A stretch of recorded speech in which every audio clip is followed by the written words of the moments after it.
हम इसलिए इस बात को यहाँ सिर्फ कह रहे थे, इतना हल्ला करने का परिणाम ये छोटा सा निकला, जबकि आधा समय बीत गया किसानों का।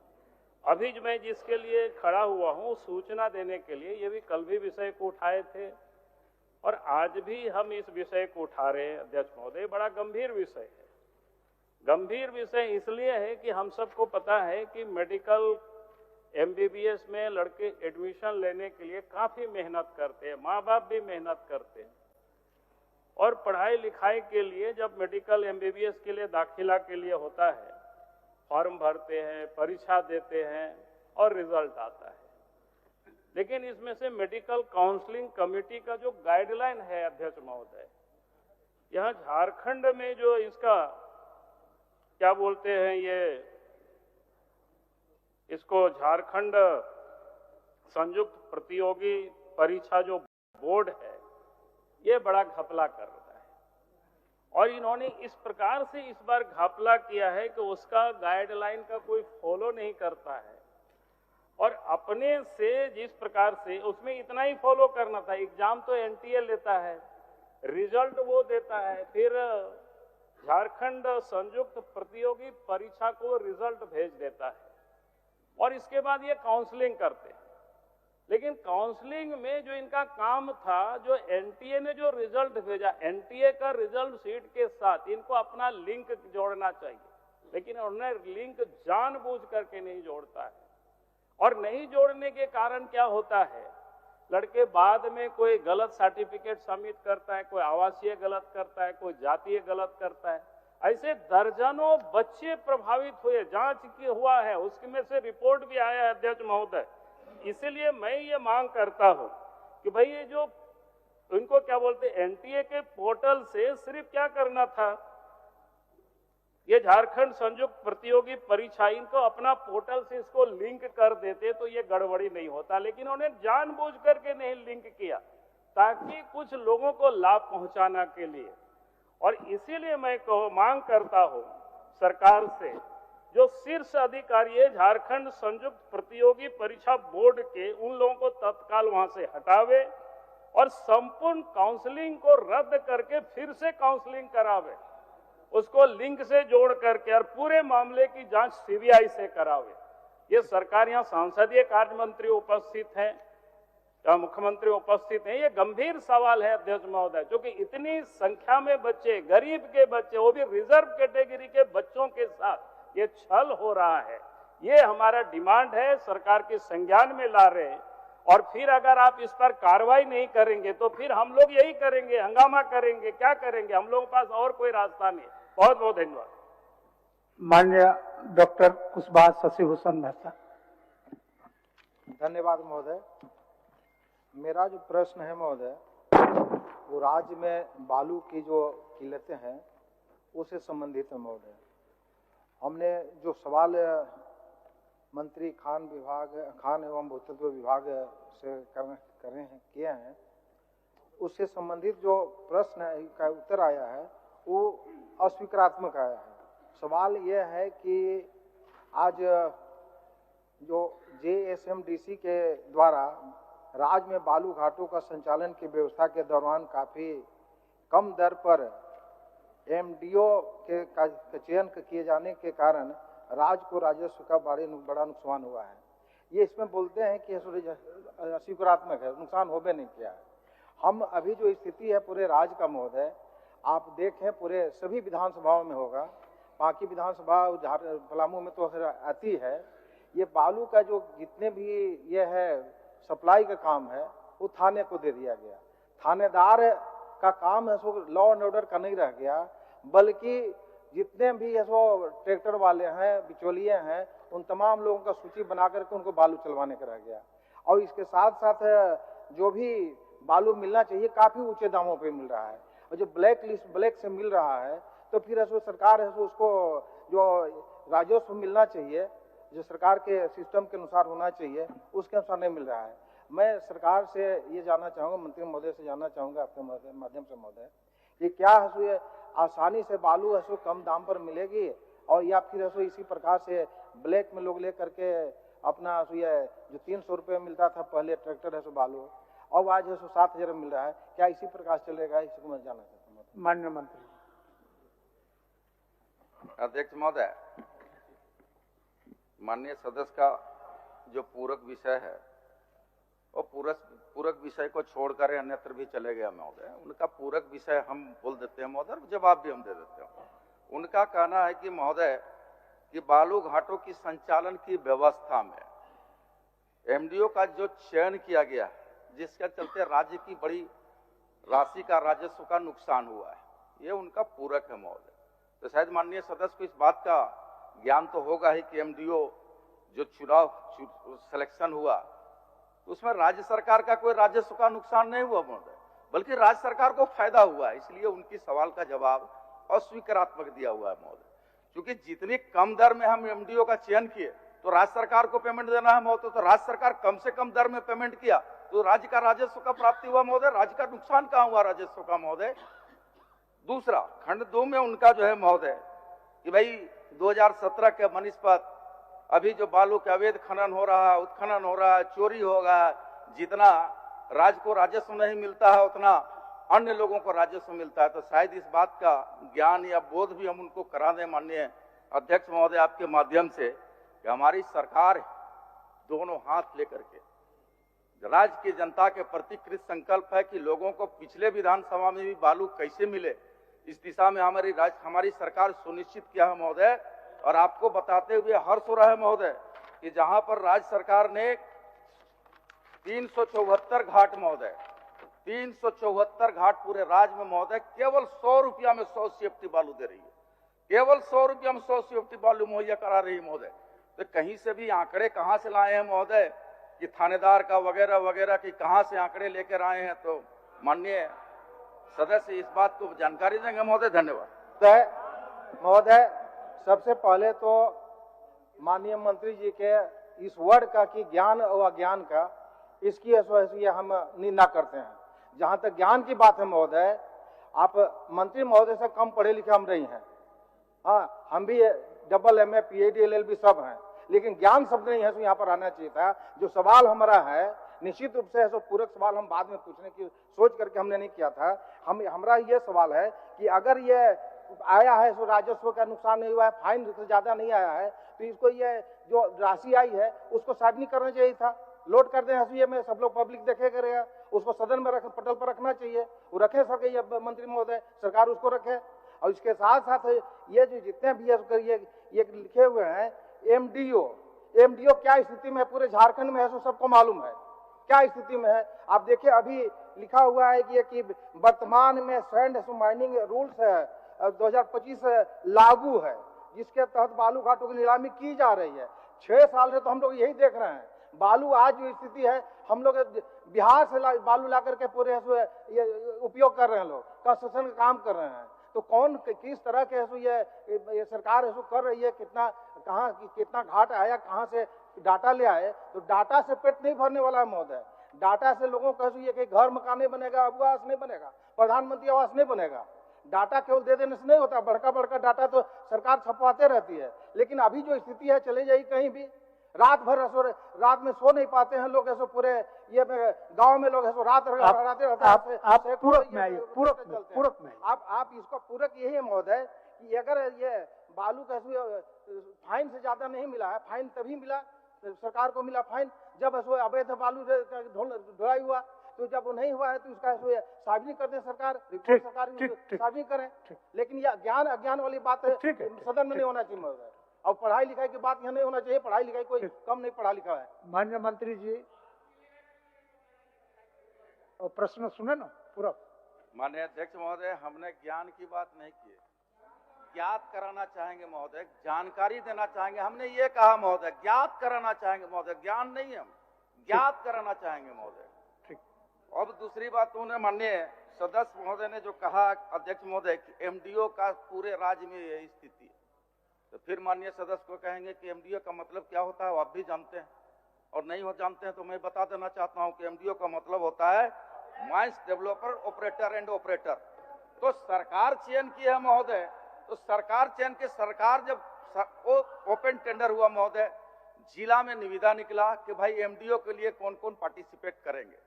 तो न्यूनतम दर जिसका हम लोग एक फिक्सेशन दर रेट तय किए थे महोदय, जिसका 52-53 रुपये के लगभग था, तो जो माइंस एंड डेवलपर ऑपरेटर है उसके लिए जो कोई 40 रुपया किया महोदय, कोई 30 रुपया किया, कोई 20 रुपया किया, और उस राज्य सरकार को राजस्व देना है महोदय, उसको पैसा देना है। तो महोदय राज्य सरकार को नुकसान कहां से हुआ महोदय? राज्य सरकार को नुकसान से नहीं हुआ। दूसरा जो इन्होंने कहा महोदय कि राज्य में बालू नहीं मिल रहा है, तो मैं तो बार बार कह रहा हूं महोदय, सदन में कह रहा हूं कि 374 बालू घाट 100 रुपये पर CFT में हमारी सरकार ग्राम सभा के माध्यम से गांव में मुहैया रही।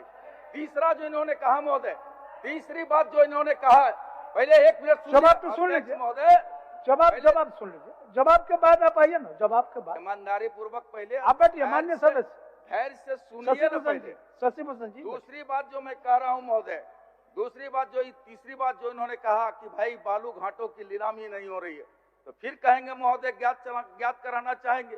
ऑनरेबल हाईकोर्ट ने उसको पेशा कानून जब तक हम लागू नहीं करेंगे तब तक बालू घाटों की नीलामी नहीं हो पाएगी। तो बालू घाटों की नीलामी प्रक्रियाधीन है महोदय। जो ही ऑनरेबल हाईकोर्ट का इस तरह से कोई आदेश आएगा, हम लोग बालू घाट को पुनः नीलाम करेंगे महोदय। मेरा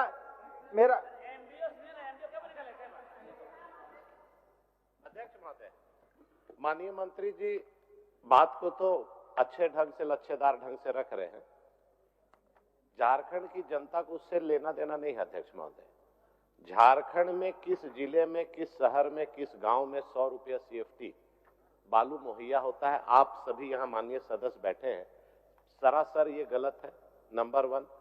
नंबर 2, जो 2025 का बालू का नीलामी का पॉलिसी है, वो ऐसा पॉलिसी पैकेज बना के है अध्यक्ष महोदय कि झारखंड का कोई भी आदमी वो बालू घाट का नीलामी में पार्टिसिपेट नहीं कर सकता है।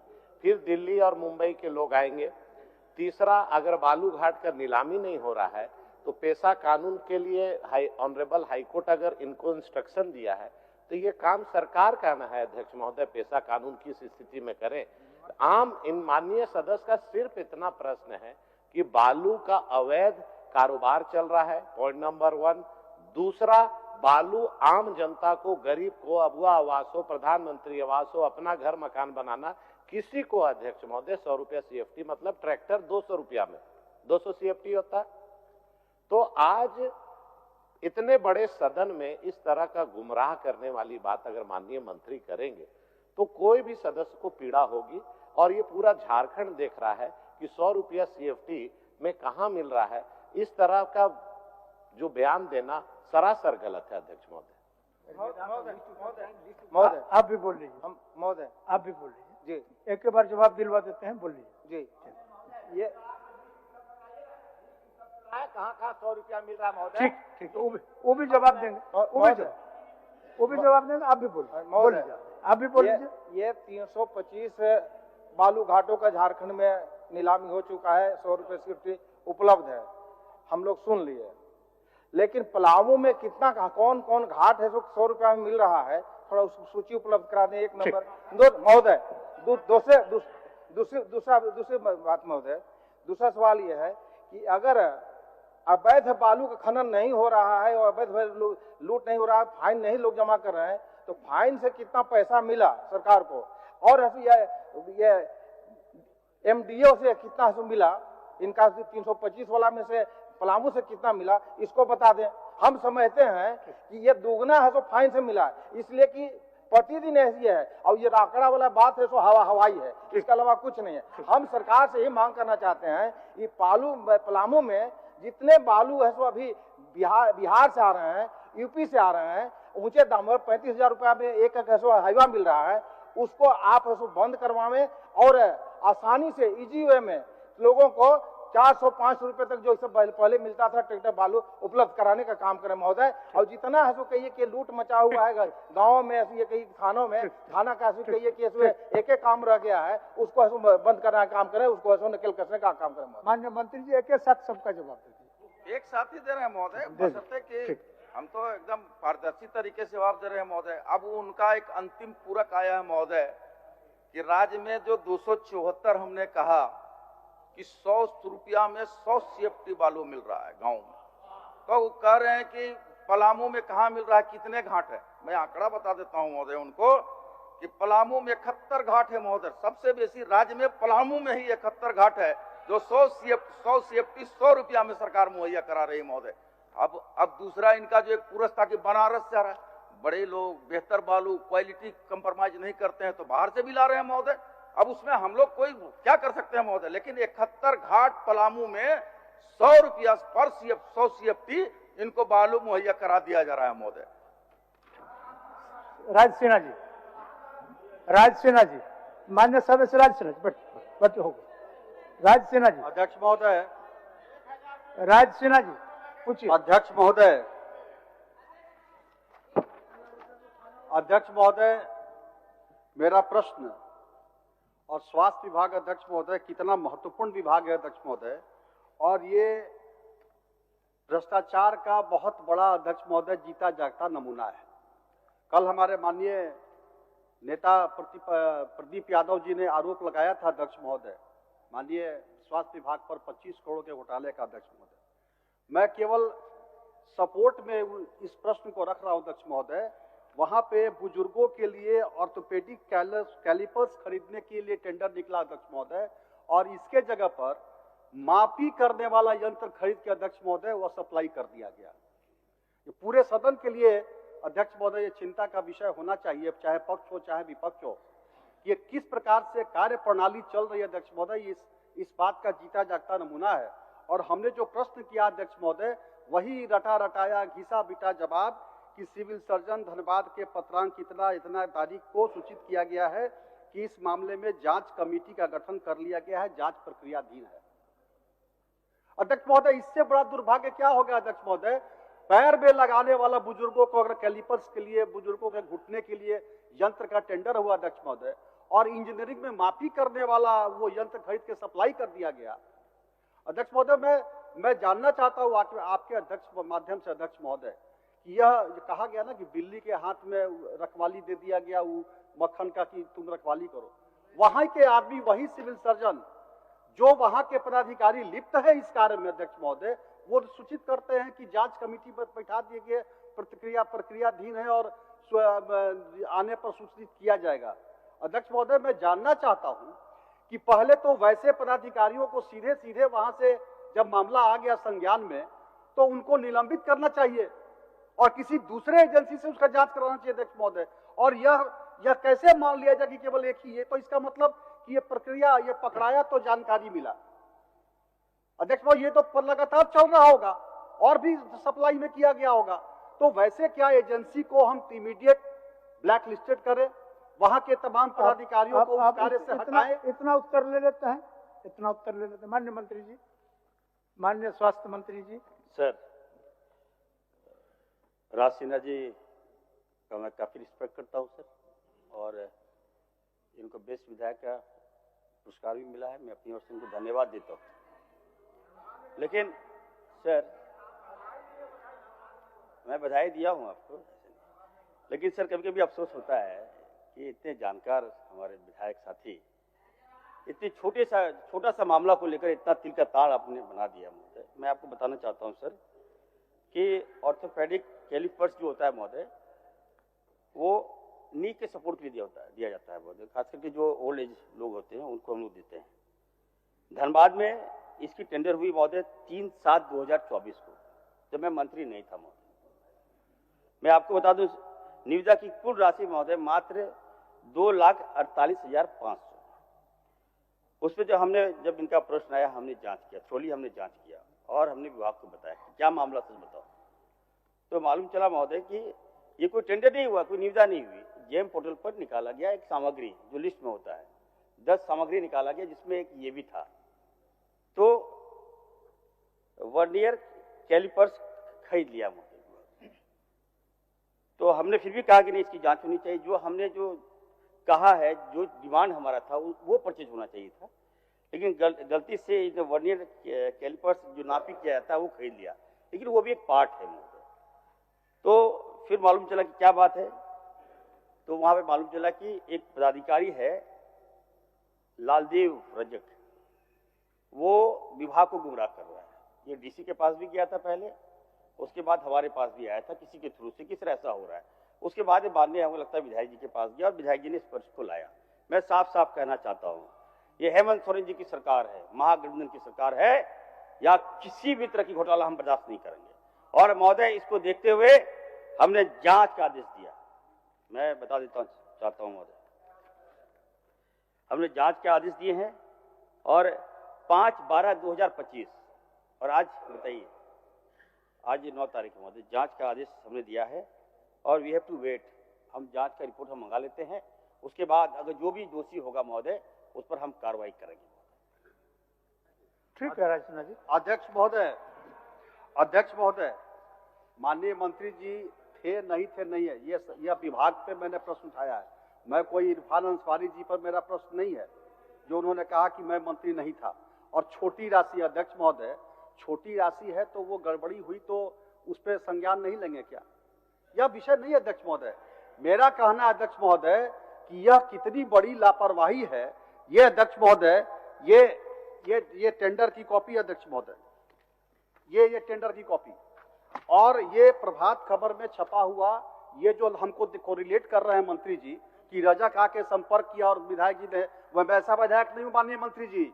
आप पता कर लीजिए, धनबाद में आप भी जाते रहते हैं, कोई आरोप नहीं लगा सकता है किसी से। हम कोई खुन्नस व्यक्ति किसी कहने पर, ये प्रभात खबर का कटिंग अध्यक्ष महोदय, मैं आपको भिजवा दूंगा, आप देख लीजिए अध्यक्ष महोदय। और ये लापरवाही का मामला अध्यक्ष महोदय, यह जांच का क्या है? पहले तो आप, मेरा यह प्रश्न अध्यक्ष महोदय कि उन पदाधिकारियों को जो इसमें लिप्त है, जिनके नजर के सामने यह लापरवाही हो रहा है अध्यक्ष महोदय, उनको आप हटाइए। उनको हटा करके वैसे जिन लोगों ने, जो एजेंसी इस पर लापरवाही किया, बुजुर्गों के घुटने की जगह पर नापने वाला यंत्र सप्लाई कर रहा है, तो उसको ब्लैक लिस्टेड कीजिए अध्यक्ष महोदय। मैं थोड़ी ना कह रहा हूं कि आपका कोई व्यक्तिगत मेरा जवाब ले माननीय मंत्री जी। दो विषय है सर, मैं जानता हूं सर, मैं क्लियर करना चाहता हूं सर, ये लापरवाही हुई है, मैं मान रहा हूं, लेकिन कोई घोटाला नहीं है महोदय। ये तंत्र है महोदय, लगना तो हड्डी में ही है, लगना तो घुटने में ही है, जांच का नापी है। तो हम लोग फिर भी हमने कहा कि हम दिखवा लेते हैं, जांच करवा लेते हैं, और जो दोषी होगा उस पर कार्रवाई करूंगा। लेकिन मैं माननीय विधायक जी से कहूंगा, थोड़ा सा अच्छा प्रश्न दिए, छोटा मोटा है। प्रभात खबर को में छप गया ऐसा मतलब हम सही मान लें क्या? अखबार में छप गया सही मान लें क्या? आपको तथ्य देनी होगी। अगर घोटाले हुए हैं तो प्रमाण देना होगा। इस सदन में आप बात कर रहे हैं, आपने, सर मंत्री आपका चौकस है, संवेदनशील मंत्री है, आप चिंता क्यों करते हैं? हमने कहा कि समय दीजिए, जांच कराएं, कार्रवाई होगा। ठीक, ये जांच कब तक होगा, कब तक इसका परिणाम आएगा? यह बता दें, जरा सा कितने दिन के अंदर बता दीजिए, हो गया। चलिए सर, बहुत जल्द हम करवा देंगे सर। ठीक, चलिए देवेंद्र कुमार जी। महोदय, वेग उत्तर है अध्यक्ष महोदय। बहुत जल्द का क्या मतलब अध्यक्ष महोदय? बहुत जल्द छोटा सा विषय है, कोई विषय नहीं है, तो 1 सप्ताह 10 दिन 15 दिन 1 महीना। अगर प्रश्न को लंबा टालने का प्रक्रिया अगर हो तो हो सकता है। अब जल्द बोल दिए तो जल्द मान लीजिए, होगा 10 दिन 15 दिन 1 महीना। अब तो मंत्री जी के पंक्चुअलिटी पर निर्भर करता है, 15 दिन में भी करा सकते हैं। कार्य व्यस्तता होगा तो महीनों भी लग सकता है, लेकिन जल्द हो जाएगा निश्चित। चलिए देवेंद्र कुमार जी, मैडम आप क्या बोलना चाहते हैं? अध्यक्ष महोदय, ऑनलाइन हाउस अरेस्ट के नाम पे अभी लगातार घटनाएं घट रही है महोदय। कल की घटना है, कहाँ चल गए आप महोदय? एक बहुत जरूरी पीछे माननीय प्रश्नकर्ता खड़े हैं। कल हमारे पड़ोसी सुरेश प्रसाद गुप्ता जी, जो रिटायर बैंक ऑफ इंडिया के मैनेजर है महोदय, पति पत्नी दोनों को हाउस अरेस्ट करके 51 लाख रुपए की ठगी की गई है महोदय। तो हम चाहते हैं कि इस पे संज्ञान लिया जाए। रिटायर्ड है महोदय और कोई साधन नहीं है महोदय, थोड़ा इस पर संज्ञान लिया। ठीक। अध्यक्ष महोदय, बोलिए माननीय देवेंद्र सवाल यह है कि राज्य के सुदूर ग्रामीण शहरी क्षेत्र के 600 अनुदानित स्कूल, इंटर कॉलेज, मदरसा, संस्कृत विद्यालय के लिए 22-23 में ली गई 75% अनुदान राशि को निदेशालय ने क्यों रोक के रखा है? मेरा दूसरा सवाल यह है महोदय, इन संस्थानों के से लगभग 4 लाख गरीब कमजोर बच्चे बच्चियां अध्ययन करते हैं और सरकार ये डिग्री कॉलेज अध्ययनरत हैं। सरकार ने ये डिग्री कॉलेज को 75% अनुदान राशि को दे चुकी है। मेरा बाकी सवाल ये है कि बाकी 600 संस्थाओं में बढ़ाई गई अनुदानित अनुदान 75% कब तक जारी होगी? इतना ही नहीं महोदय, ये राशि नहीं मिलने के कारण जांच हो और दोषियों को कड़ी से कड़ी कार्रवाई हो, यही मेरा प्रश्न है। माननीय मंत्री जी। मान्यवर, माननीय सदस्य की चिंता बिल्कुल जायज है और सरकार भी इस बात के लिए बहुत चिंतित है कि वित्तरहित शैक्षणिक संस्थानों को सरकार जो अनुदान देती है उस अनुदान को किसी तरीके से एक सिस्टम में लाया जाए। माननीय सदस्य ने इस बात को कहा कि उच्च शिक्षण संस्थानों में ये प्रक्रिया सुचारू रूप से चल रही है, जिसका पैसा भी जा रहा है, जो उनके वक्तव्य में भी आया है। तो मान्यवर, उच्च शिक्षा विभाग ने संस्थानों की गुणवत्ता के लिए कुछ ग्रेडेशंस फिक्स किए हैं। नैक का ग्रेडेशन है, CAGP का ग्रेडेशन है, जिसके आधार पर उच्च शिक्षा संस्थानों की गुणवत्ता के आधार पर सरकार उनको वित्तीय अनुदान देती है। लेकिन इंटर के कॉलेजों में अनुदान दिए जाने की गुणवत्ता से संबंधित कोई भी पैमाना नहीं बन पाया था। वहां पर छात्रों की संख्या के अनुपात में उनको अनुदान दिया जाता है, लेकिन यदि सरकार के अनुदान के बाद भी शिक्षा का स्तर नहीं सुधर रहा है तो सरकार इस बात के लिए बहुत चिंतित और प्रयत्नशील है कि इंटर विद्यालयों में भी शैक्षणिक वातावरण को दुरुस्त करने के लिए और एक स्तर बनाने के लिए एक प्रक्रिया अपनाई जाए। जो इंटर विद्यालय ज्यादा बेहतर प्रदर्शन करेंगे उनको बेहतर अनुदान मिलेगा, जो कम करेंगे उनको कम मिलेगा। यही प्रक्रिया चल रही है, जिस प्रक्रिया में थोड़ा समय लगने की उम्मीद है। लेकिन मैं आपके माध्यम से माननीय सदस्य को यह आश्वस्त करना चाहता हूं कि हमारे बच्चे हैं, आपके बच्चे हैं, हम लोग ये जरूर चाहेंगे कि उनकी बेहतर गुणवत्तापूर्ण शिक्षा सरकार के सहयोग से चलती रहे। ये अध्यक्ष महोदय, मेरा कहना ये है, ये सब ठीक है, लेकिन सवाल है कि कमजोर बच्चियां पढ़ती है। इसके लिए सरकार आपसे के माध्यम से सरकार से अनुरोध करेंगे कि जल्द से जल्द इस पर कुछ ही कार्रवाई की जाए और उसको बहाल की जाए अनुदान राशि। मैंने कुछ विद्यालयों में अनुदान की राशि नहीं पहुंच पाई है, जो कि माननीय सदस्यों ने आपके समक्ष रखा। मान्यवर, इनका मूल प्रश्न है कि अनुदान की राशि में जो सापेक्ष वृद्धि होनी चाहिए थी वो नहीं हुई है। अनुदान की राशि जा रही है, लेकिन वृद्धि का जो पैमाना होना चाहिए था उसमें विभाग यह प्रयास कर रहा है कि गुणवत्ता से उसको रिलेटेड करें। और हम माननीय सदस्य को आपके माध्यम से आश्वस्त करते हैं कि यथाशीघ्र जितनी जल्दी होगा हम लोग इसको प्रयास करेंगे कि बच्चों का अगला जो शैक्षणिक सत्र है वो इससे बाधित ना हो। कितने दिन में यह हो जाएगा अध्यक्ष महोदय जी आपके मान्यवर? मैंने कहा कि अगला शैक्षणिक सत्र बाधित न हो, यह प्रयास हमारा जरूर है। बहुत बहुत धन्यवाद। तारांकित प्रश्न माननीय सदस्य मोहम्मद ताजुद्दीन। अध्यक्ष महोदय, आपका इसके बाद है क्या? नहीं, इसके बाद पूट होने लायक नहीं अध्यक्ष महोदय, लेकिन अत्यंत ही उपयोगी है। वो आलिम फाजिल लोग पास 2023। ठीक है, सूचना में रख दीजिएगा, ध्यान अभी आगे चलने दीजिए उसको। ठीक है ताजुद्दीन जी, अब आसन पर ठीक है भिजवा ठीक। ताजुद्दीन जी, मेरा ये प्रश्न था कि अभी जो ट्रामा सेंटर नहीं खुलने की वजह से जो नेशनल हाईवे में काफी एक्सीडेंट हो रहा है, काफी लोग माने अपना जान गंवा रहे हैं, तो प्रश्न आया है आंशिक स्वीकारात्मक प्रश्न में मैंने ये जवाब आया है मेरे सवाल का कि 2021 से रोड राजमार्ग का मैपिंग चल रहा है। 49 स्थानों पर ट्रामा सेंटर संचालित करने की अनुशंसा की गई है, लेकिन सच है कि 4 साल गुजर गया है और आए दिन बहुत बड़े पैमाने पे एक्सीडेंट से लोग मारे जा रहे हैं, जिसके वजह से अभी एक इसमें जवाब है कि राजमहल अनुमंडलीय अस्पताल और कोटाल पोखर में भी ये सेंटर बनना है। पर हमें लग रहा है ना कि ये सिर्फ कागज में है, जमीन का हकीकत है कि वहाँ पे कुछ भी नहीं है, कुछ भी नहीं है। और साहिबगंज ये जो वहाँ अगर राजमहल में हो रहा है, कोटाल पोखर में हो रहा है, तो एक मेरा आप पहले इतना उत्तर ले लीजिए, फिर दूसरा प्रश्न एक ही में आ जाएगा। हाँ, एक में आ जाएगा। बोलिए। तो एक सदर अस्पताल साहिबगंज में भी हो, जो इसमें बोरियो मिर्जा चौकी काफी बड़ा एरिया मिल जाएगा, तो हमें 3 मिल जाता। राजमहल ऑलरेडी आपका आदेश है, कोटाल पोखर आदेश है, एक साहिबगंज सदर अस्पताल में भी हो जाता। और सिर्फ पेपर में नहीं, अब 4 साल से सिर्फ रोड मैपिंग हो और जमीन पे न आए, हर दिन लोग एक्सीडेंट करके बड़े पैमाने पे उनका एक्सीडेंट माने वो डेथ कर रहे हैं वो। माननीय मंत्री जी।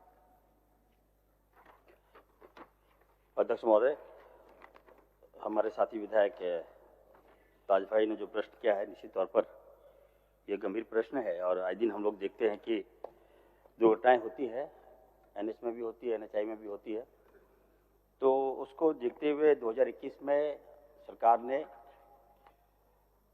49 ट्रॉमा सेंटर खोलने का प्रस्ताव था। और हम बता दें अध्यक्ष महोदय आपको कि अनुमंडलीय अस्पताल राजमहल और प्राथमिक स्वास्थ्य केंद्र कोटाल पोखर, वहाँ पे महोदय ट्रॉमा सेंटर बना है और 21 में बना है, लेकिन संचालित नहीं हुआ। ये बात सही बोल रहे हैं। हमने विस्तृत रिपोर्ट मंगवाया है महोदय कि इस राज्य में कितने ट्रॉमा सेंटर हैं और जब ट्रॉमा सेंटर बना तो अभी तक संचालित क्यों नहीं हुआ, काम क्यों नहीं कर रहा है, फंक्शनिंग क्यों नहीं हो रहा है। तो रिपोर्ट आ रहे मालूम चला कि हमारे पास मैन पावर नहीं है, हमारे पास डॉक्टर्स नहीं है महोदय। हमने इंफ्रास्ट्रक्चर तो बना लिया है, लेकिन हम उस और आगे बढ़ रहे हैं। डॉक्टर्स की हम रिक्रूटमेंट बहुत जल्द हम बहुत बड़े पैमाने पे करने जा रहे हैं और डॉक्टर्स और मैन पावर हम वहाँ पर हम देंगे और संचालित करेंगे महोदय, जो 2 ट्रॉमा सेंटर बना है। और रही बात, हमारे साथी विधायक मांग रहे हैं कि एनएच में एक ट्रॉमा सेंटर होना चाहिए, तो साहेबगंज में बिल्कुल इनकी चिंता वाजिब है। आने वाले दिनों में कुछ और ट्रॉमा सेंटर हम खोलने जा रहे हैं महोदय, और निश्चित तौर पर अपने साथी विधायक को आश्वस्त करता हूं मैं कि साहेबगंज में जहां कहेंगे वहां पर हम ट्रॉमा सेंटर हम बनाने का काम करेंगे और बनाएंगे नहीं, बिल्डिंग नहीं बनाएंगे, बल्कि संपूर्ण रूप से उसको चलाएंगे और संचालित करने का काम करेंगे। चलिए, मैं धन्यवाद दे दीजिए। सर, मैं धन्यवाद तो दे ही रहा हूँ इनको, लेकिन मैं इनको मैंने आपके माध्यम से ये जानकारी दे रहा हूँ कि ये जो लिखा है कि काफी हद तक बन गया, नहीं बना है, मैंने वहाँ पे बना नहीं है। मैं आपके माध्यम से मंत्री महोदय को कहना चाहूंगा कि एक बार थोड़ा सा जांच करवा लीजिए। जरूर। ठीक है महोदय, अगर ऐसी बात है तो मैं खुद जाऊंगा और माननीय विधायक जी को भी बुलाऊंगा, स्थानीय विधायक को भी बुलाऊंगा और वहाँ जाके मैं दिखूंगा भी, अगर आप नहीं बना तो बनवाएंगे वहाँ। अध्यक्ष महोदय, मामला मेरे क्षेत्र से भी जुड़ा हुआ है अध्यक्ष महोदय। एक ड्रामा सेंटर मेरे विधानसभा क्षेत्र में भी खोलना है, प्राथमिक स्वास्थ्य केंद्र कोटाल पोखर में भी। अध्यक्ष महोदय, मैं माननीय मंत्री से जानना चाहती हूँ कब तक मशीन उपकरण एवं अन्य उपकरण सामग्री की आपूर्ति की जाएगी, कब तक ड्रामा सेंटर का संचालन शुरू हो जाएगा। माननीय मंत्री जी, क्वेश्चन सेम है सर। साथी विधायिका जो है पहली बार कुछ प्रश्न किए हैं, मैं उनको आश्वस्त करता हूँ। अभी ताज भाई बता रहे थे कि हॉस्पिटल बना नहीं है, मैडम बता रही हैं कि हॉस्पिटल बना है, तो वहाँ पर जो सामग्री है जो बैठ जाइए, एक मिनट में बता जी बैठ जाइए, आप लोग बैठ जाइए, मंत्री जी जवाब दे रहे हैं। जो सच्चाई है महोदय, मैं खुद जाऊंगा, विजिट करूंगा, मैं देखूंगा कि हॉस्पिटल बना है कि नहीं बना है, और अगर बना है तो संचालित क्यों नहीं हुआ है। तो मैं जाऊंगा, मैं देखूंगा और निश्चित तौर पर मैं भरोसा दिलाता हूं कि हमारे यहाँ बिल्डिंग नहीं बनेगा बल्कि हॉस्पिटल बनेगा तो पूरी तरह से संचालित भी होगा। ठीक। माननीय सदस्य श्री आलोक सोरेन, माननीय सदस्य आलोक सोरेन जी। अध्यक्ष महोदय, मैंने उपराजधानी दुमका में केंद्रीय विश्वविद्यालय स्थापित हेतु विभाग से प्रश्न किया था। मैं आपके माध्यम से माननीय मंत्री जी से जानना चाहता हूं कि क्या विभाग की मंशा है कि उपराजधानी में केंद्रीय विश्वविद्यालय हो, और अगर हो तो क्या सरकार इस संबंधित में कोई प्रस्ताव केंद्र सरकार को भेज रही है। माननीय मंत्री जी। मान्यवर माननीय सदस्य ने दुमका की शिक्षा की गुणवत्ता को सुधारने के लिए एक महत्वपूर्ण प्रश्न किया है, लेकिन मान्यवर जो प्रेसिडेंस हैं, जो पूर्व के उदाहरण हैं, वो पूरे राज्य में सामान्य तौर पर एक केंद्रीय विश्वविद्यालय की स्थापना का आधार देते हैं। लेकिन माननीय सदस्य का यह आग्रह कि चूंकि उपराजधानी है इसलिए उसको विचार किया जाना चाहिए, तो मैं माननीय सदस्य को आपके माध्यम से यह कहना चाहूंगा कि वास्तव में केंद्रीय विश्वविद्यालय अधिनियम 2009 के आलोक में केंद्र सरकार के द्वारा विश्वविद्यालय की स्थापना से संबंधित भूमि उपलब्धता का निर्देश भारत सरकार से प्राप्त होता है, उसके उपरांत राज्य सरकार क्रियाशील होती है। लेकिन चूंकि ये मामला जनहित से जुड़ा हुआ है, इसलिए मैं माननीय सदस्य को आपके माध्यम से ये जरूर कहना चाहूंगा कि हम लोग भारत सरकार को एक पत्र लिखेंगे और पत्र लिखकर उनसे यह आग्रह करेंगे कि अगर वह केंद्रीय विश्वविद्यालय उपराजधानी में स्थापित करने को तैयार हैं तो वैसी स्थिति में राज्य सरकार पहल करते हुए जमीन उपलब्ध कराएगी और आने वाले दिनों में निश्चित रूप से ऐसा करेंगे। परंतु यह बात भी वस्तुस्थिति में स्पष्ट कर देना चाहता हूं कि अभी ऐसा कोई भी मामला राज्य सरकार के पास विचाराधीन नहीं है। धन्यवाद। माननीय सदस्य रागिनी सिंह जी। माननीय सदस्य रागिनी सिंह जी। धन्यवाद अध्यक्ष महोदय। मेरा प्रश्न था कि स्वास्थ्य पे है सर, और ये जो उत्तर है उससे हम संतुष्ट नहीं है। सदर अस्पताल और SMNCH के में झरिया धनबाद सहित धनबाद से सटे अन्य जिलों के किडनी रोगी बड़ी संख्या में आते हैं और डायलिसिस की सीमित सुविधा के कारण उन्हें परेशानियों का सामना करना पड़ता है। जी, उसमें उत्तर जो दिया गया है कि 14 बेड का, तो इसमें हम लोग संतुष्ट नहीं है और जो भी इसमें बेड़ा मुझे मिला है उसमें सर संतुष्ट नहीं है अध्यक्ष महोदय। तो आप क्या जानना चाहते हैं? हम ये चाह रहे हैं कि इसमें अधिक संख्या में मरीज आते हैं, लेकिन बहुत सीमित चीज है 14 बेड में नहीं चल सकता। बिल्कुल। और इसमें 5 बताया जा रहा है कि डायलिसिस मशीनें हैं। अगर 5 अच्छा मशीनें हैं तो उसको देख लिया जाए कि कितना अच्छा व्यवस्था में है अध्यक्ष महोदय। माननीय मंत्री जी। मंत्री सर, हमारी विधायिका का जो प्रश्न है कुछ थोड़ा सा हम भी क्लियर नहीं हो पाए, लेकिन हम बता देना चाहते हैं कि धनबाद जो है वो मेडिकल हब है महोदय, और PMCH जो है वहाँ पर प्रतिदिन हम बता दें महोदय 1110 पेशेंट प्रतिदिन आते हैं और हम लोग सबका इलाज करते हैं। उसमें से किडनी पेशेंट भी होते हैं और विधायिका का जो चिंता है वाजिब है महोदय कि डायलिसिस के जो सेंटर है कम है, वहाँ पेशेंट का फ्लो ज़्यादा है। तो इसको देखते हुए महोदय हमने निर्णय लिया है कि अभी हम सुपर स्पेशलिस्ट हॉस्पिटल धनबाद में हम खोल रहे हैं। बिल्डिंग बन के तैयार हो गया है, 12 साल से महोदय बिल्डिंग बन के तैयार है, लेकिन अभी तक संचालित नहीं हो पाया। हमें खुद वहाँ पे गया था और हमारे विभाग के पदाधिकारी को हम लेके गए थे, और मेरी जो चिंता है कि वहाँ पे डायलिसिस जो पेशेंट आते हैं उनका इलाज समुचित हो, तो उसको हम बहुत बढ़िया से महोदय वहाँ रिनोवेट हमने कराया है दोबारा, और वहाँ पर लगभग 5 डायलिसिस सेंटर उसी हॉस्पिटल में हम खोलने जा रहे हैं। तो निश्चित तौर पर पेशेंट जो आएंगे, जो डायलिसिस पेशेंट जो आएंगे, उनका समुचित इलाज वहाँ पे होगा महोदय। बिल्कुल, वो बहुत लंबे समय से बन रहा है सर, लेकिन हम चाहेंगे कि उसको जल्द से जल्द सुचारू रूप से चालू किया जाए। और दूसरा है कि साफ सफाई पे जो मुझे उत्तर मिला है, आप ये भी देख लीजिए कि सदर अस्पताल का क्या हालत है, निर्मल महतो का क्या हालत है। मतलब जो शहीद निर्मल महतो के नाम से जो हम लोग का वहाँ आज भी जो हॉस्पिटल है SNMCH में साफ सफाई की स्थिति संतोषजनक वहाँ के लोग हैं। हम लोग खुद जाकर देखे, निरीक्षण किए हैं, गंदगी का भरपार है और वहाँ मरीज बिल्कुल, और वहाँ जाते हैं तो बोलते हैं कि हम लोग मरीज बन के आते हैं और डबल मरीज यहाँ हो जाते हैं। तो वहाँ काफ़ी मतलब गंभीर समस्या है।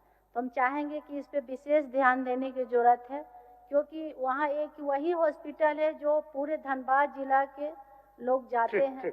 वहाँ विशेष ध्यान देने की जरूरत है। विशेष ध्यान की आवश्यकता है माननीय मंत्री जी। मशीन नहीं है अध्यक्ष महोदय। सर, विधायक जी की जो चिंता है कि हाइजीनिक हॉस्पिटल होना चाहिए, तो निश्चित तौर पर हमने प्रयास किया है और साफ सफाई का ख्याल तो हम लोग रखते ही हैं महोदय, क्योंकि जो किडनी पेशेंट जहाँ पे हम लोग डायलिसिस करते हैं वहाँ पे तो कंपलसरी है साफ सफाई, लेकिन माननीय विधायक की चिंता है कि हॉस्पिटल में साफ सफाई नहीं है।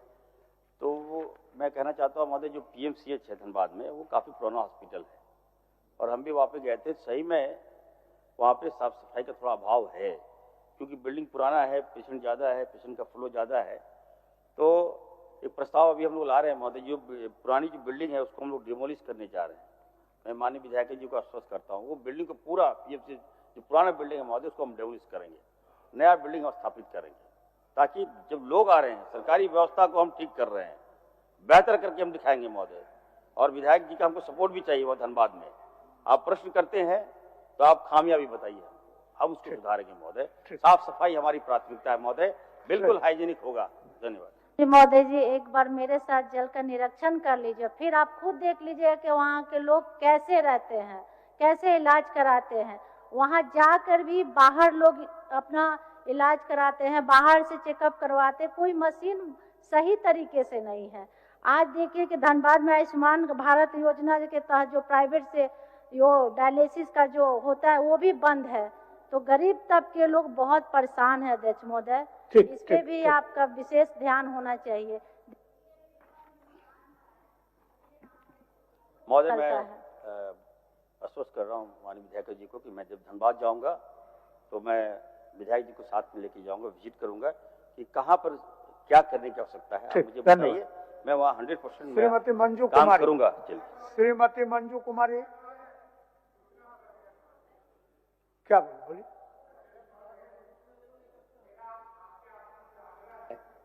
कि ठंड का प्रकोप जो है बहुत जबरदस्त हो रहा है हमारे गढ़वा में, पूरे झारखंड में ही ले लीजिए। हम आग्रह करेंगे कि अलाव की व्यवस्था और कंबल की व्यवस्था कम से कम कराया जाए ताकि वहां पर सुविधा हो जाए। चलिए मंजू देवी। हाँ, धन्यवाद अध्यक्ष महोदय। ये जवाब आया है मुझे, मैं मंत्री जी को धन्यवाद देना चाहती हूँ। ये सकारात्मक जवाब आया है। ये हमारे जमुआ विधानसभा में उठाए गए सवाल ताकि मध्य विद्यालय बलगो को उच्च विद्यालय में उत्क्रमण करने के आलोक में तो संतोषजनक जवाब आया है। मैं मंत्री जी को धन्यवाद देना चाहती हूँ और जो इसका जो प्रोसेस है, प्रक्रिया है, मैं मंत्री जी से आग्रह करूंगी कि इसको जल्द से जल्द प्रोसेस करके मतलब इसको अपग्रेड किया जाए। बहुत बहुत धन्यवाद। धन्यवाद दे ही दिया।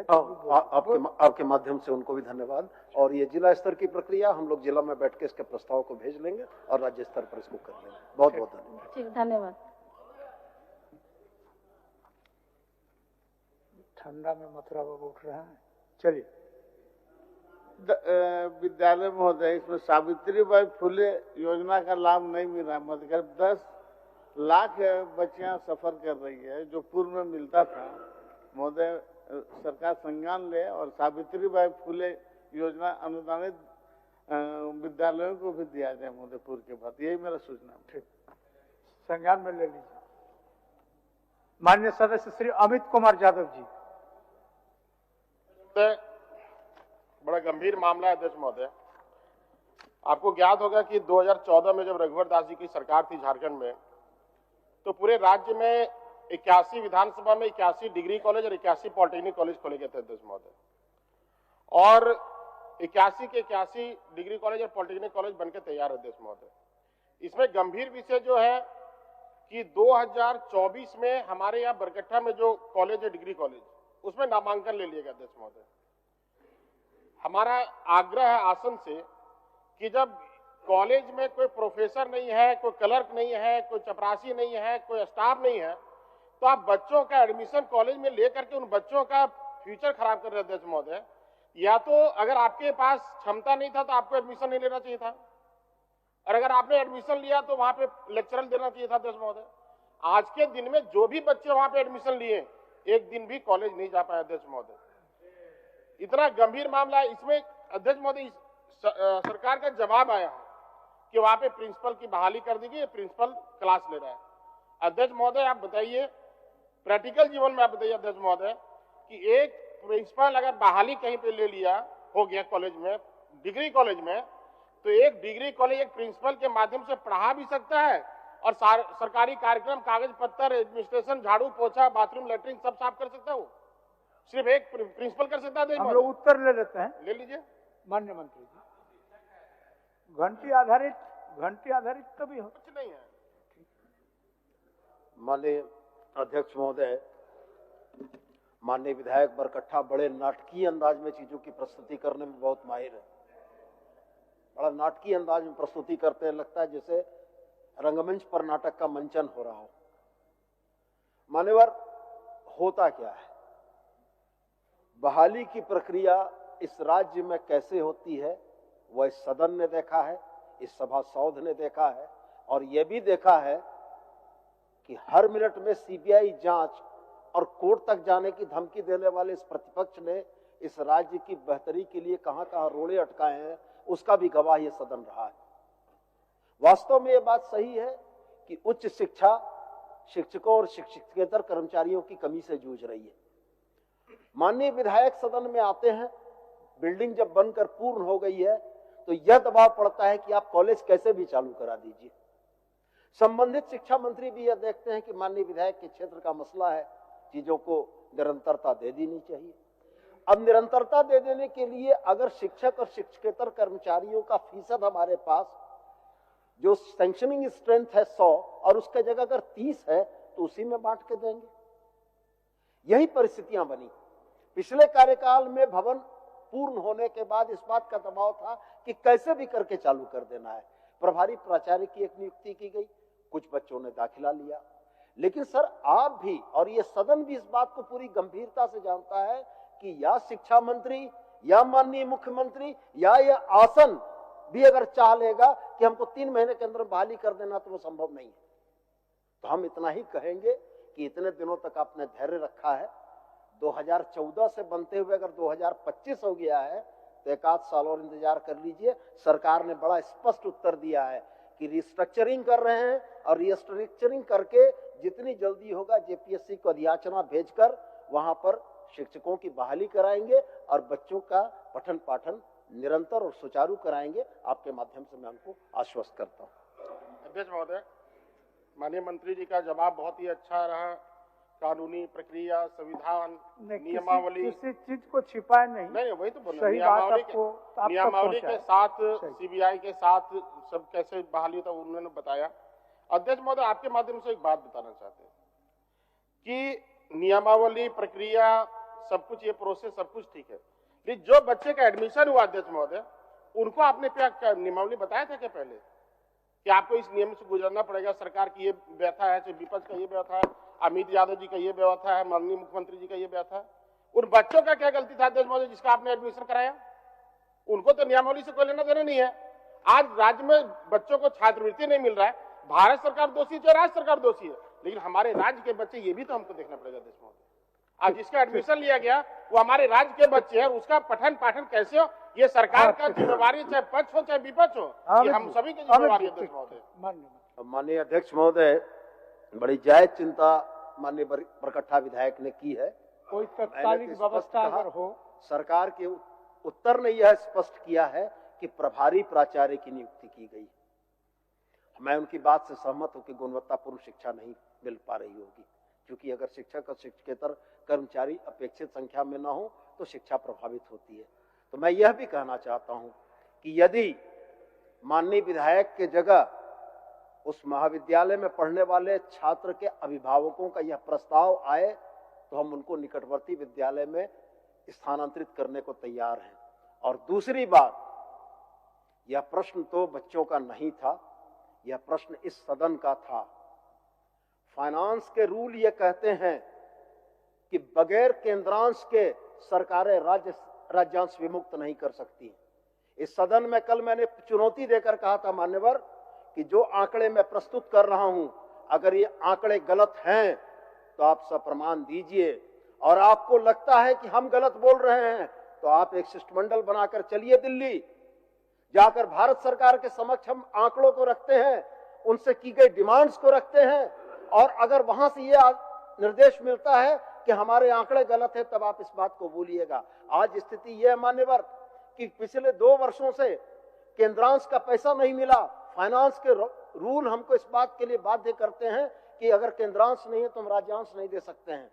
इस बात को कहेंगे ये, तो मैं सिर्फ इतना ही कहना चाहूंगा कि निश्चित रूप से समस्याएं हैं। ये राज्य जितना मेरा है उतना ही आपका भी है। वो बच्चे पढ़ने वाले जितने आपके हैं उतने ही हमारे हैं। हम भी चिंतित हैं इस बात से, लेकिन सवाल इस सदन में समाधान खोजने का होना चाहिए। सवाल इस सदन में परिस्थितियों को बड़ा बनाकर और सरकार के ऊपर दोषारोपण का नहीं होना चाहिए। समाधान ये होना चाहिए था कि वहां पर एक प्रभारी प्राचार्य है, कुछ कर्मचारियों का, कुछ शिक्षकेतर कर्मचारियों का, शिक्षकों का पदस्थापन कराकर उनकी शिक्षा को सुचारू रूप से चलाया जाए। और मैं आपको आग्रह करता हूं, भले माननीय विधायक ने इस बात को नहीं कहा है, लेकिन मैं सदन के माध्यम से उनको ही आश्वस्त करता हूं कि विशेष रूप से इस कॉलेज को हम लोग देखेंगे और वहां पर शिक्षक और शिक्षकेतर कर्मचारियों की अतिरिक्त बहाली करके उन बच्चों की पढ़ाई की व्यवस्था करेंगे। बहुत बहुत धन्यवाद। बस एक बात है, हो गया। आप मनोज यादव का है, वही बात हम कर रहे हैं। मान्य सदस्य मनोज आप हो गया। अमित जी, मनोज बाबू का पूछो। हो गया, आपका समाधान हो गया। आपको आप जिस चीज को चाहते हो तो मंत्री जी बोल दिए। चलिए, आपको धन्यवाद देना चाहिए। चलिए मनोज बाबू। मेरा प्रश्न है महोदय कि हजारीबाग जिला अंतर्गत बरही अनुमंडलीय अस्पताल एवं चौपारण सामुदायिक स्वास्थ्य केंद्र में सृजित पदों की तुलना में कम संख्या में डॉक्टर का पदस्थापन है और हम वहां आहर्ता के मुताबिक वहां डॉक्टर की पदस्थापन की मांग कर रहे हैं महोदय। मंत्री जी, अब मंत्री जी का जवाब हम ही दे देते हैं महोदय, रटा रटाया जवाब कि अब प्रक्रिया जारी है, बहाली होगा, ये जुमला बराबर चल रहा है महोदय। लेकिन एक साल से हम लोग सुनते सुनते 1 साल हो गया महोदय। बहाली होगा, पदस्थापन होगा, तो कब तक बहाली करेंगे, कब तक पदस्थापन करेंगे, जब वही बात बता दें महोदय। माननीय मंत्री जी, कब बहाली करेंगे, पदस्थापन उतने बोल दीजिए, उसी में संतुष्ट है माननीय सदस्य। सर, मनोज यादव जी काफी पुराने सदस्य हैं और आपका पुराने जी अभिभावक भी हैं। मेरे जी गार्जियन के रूप में है महोदय। जी जी जी जी। इनकी चिंता वाजिब है और मैं देख रहा हूँ महोदय, जब से मैं मंत्री बना हूँ इतना ज़्यादा प्रश्न आ रहे हैं, तो कहीं न कहीं प्रमाणित करता है महोदय कि विकास कर रहा हूँ। तो लोगों को एक्सपेक्टेशन बढ़ा है, न केवल हमारे सत्ता पक्ष बल्कि विपक्ष के लोगों को भी उम्मीदें बढ़ी है महोदय। आज अच्छा बात उन्होंने क्या अच्छा प्रश्न लाया है महोदय। आपको बताना चाहते हैं कि जहाँ से हमारे मनोज बाबू आते हैं, हजारीबाग में medical college, Sheikh Bhikhari medical college, Koderma में medical college, Karma medical college हम लोग बना रहे हैं महोदय, संचालित कर रहे हैं, आ रहा है सर। तो इनकी जो चिंता है, आ रहे हैं सर, बैठिए सर, आराम से दे रहे हैं आपका जवाब।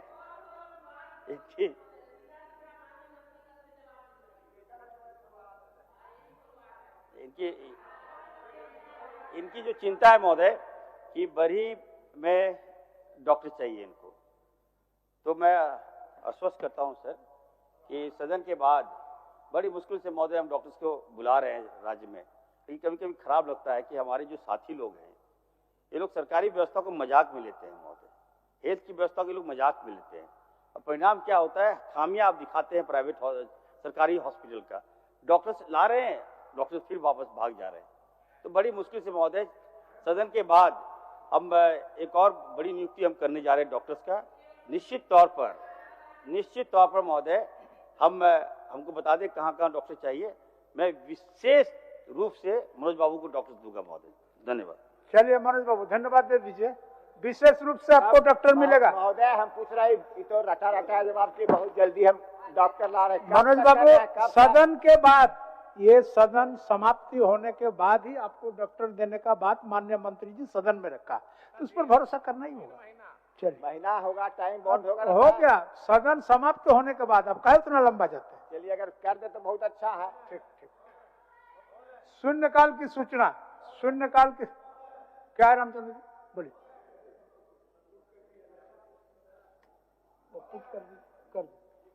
ठीक है, ठीक। माननीय सदस्य, शून्यकाल की सूचना। माननीय सदस्य श्री मंगल कालिंदी जी। माननीय सदस्य श्री मंगल कालिंदी जी। माननीय अध्यक्ष महोदय, जमशेदपुर प्रखंड परसुडी मकदमपुर फाटक रेल परिचालन के कारण लंबे समय तक बंद रहता है, जिसके कारण घंटों जाम लग जाता है। क्षेत्र की आबादी 2 लाख है, वाहनों की घंटों कतार लगी रहती है। अंत में आसन के माध्यम से लोकहित एवं जनहित में इस स्थान पर रेलवे ओवरब्रिज का निर्माण कराने हेतु मांग सरकार से करता है। माननीय सदस्य डॉक्टर नीरा यादव जी। अध्यक्ष महोदय, झारखंड में विगत 9 वर्षों से जेटेट परीक्षा आयोजित नहीं की गई है महोदय। इतने लंबे समय से परीक्षा नहीं होने के कारण बच्चों में को शिक्षकों की कमी के कारण पठन पाठन में काफी परेशानियों का सामना करना पड़ा महोदय।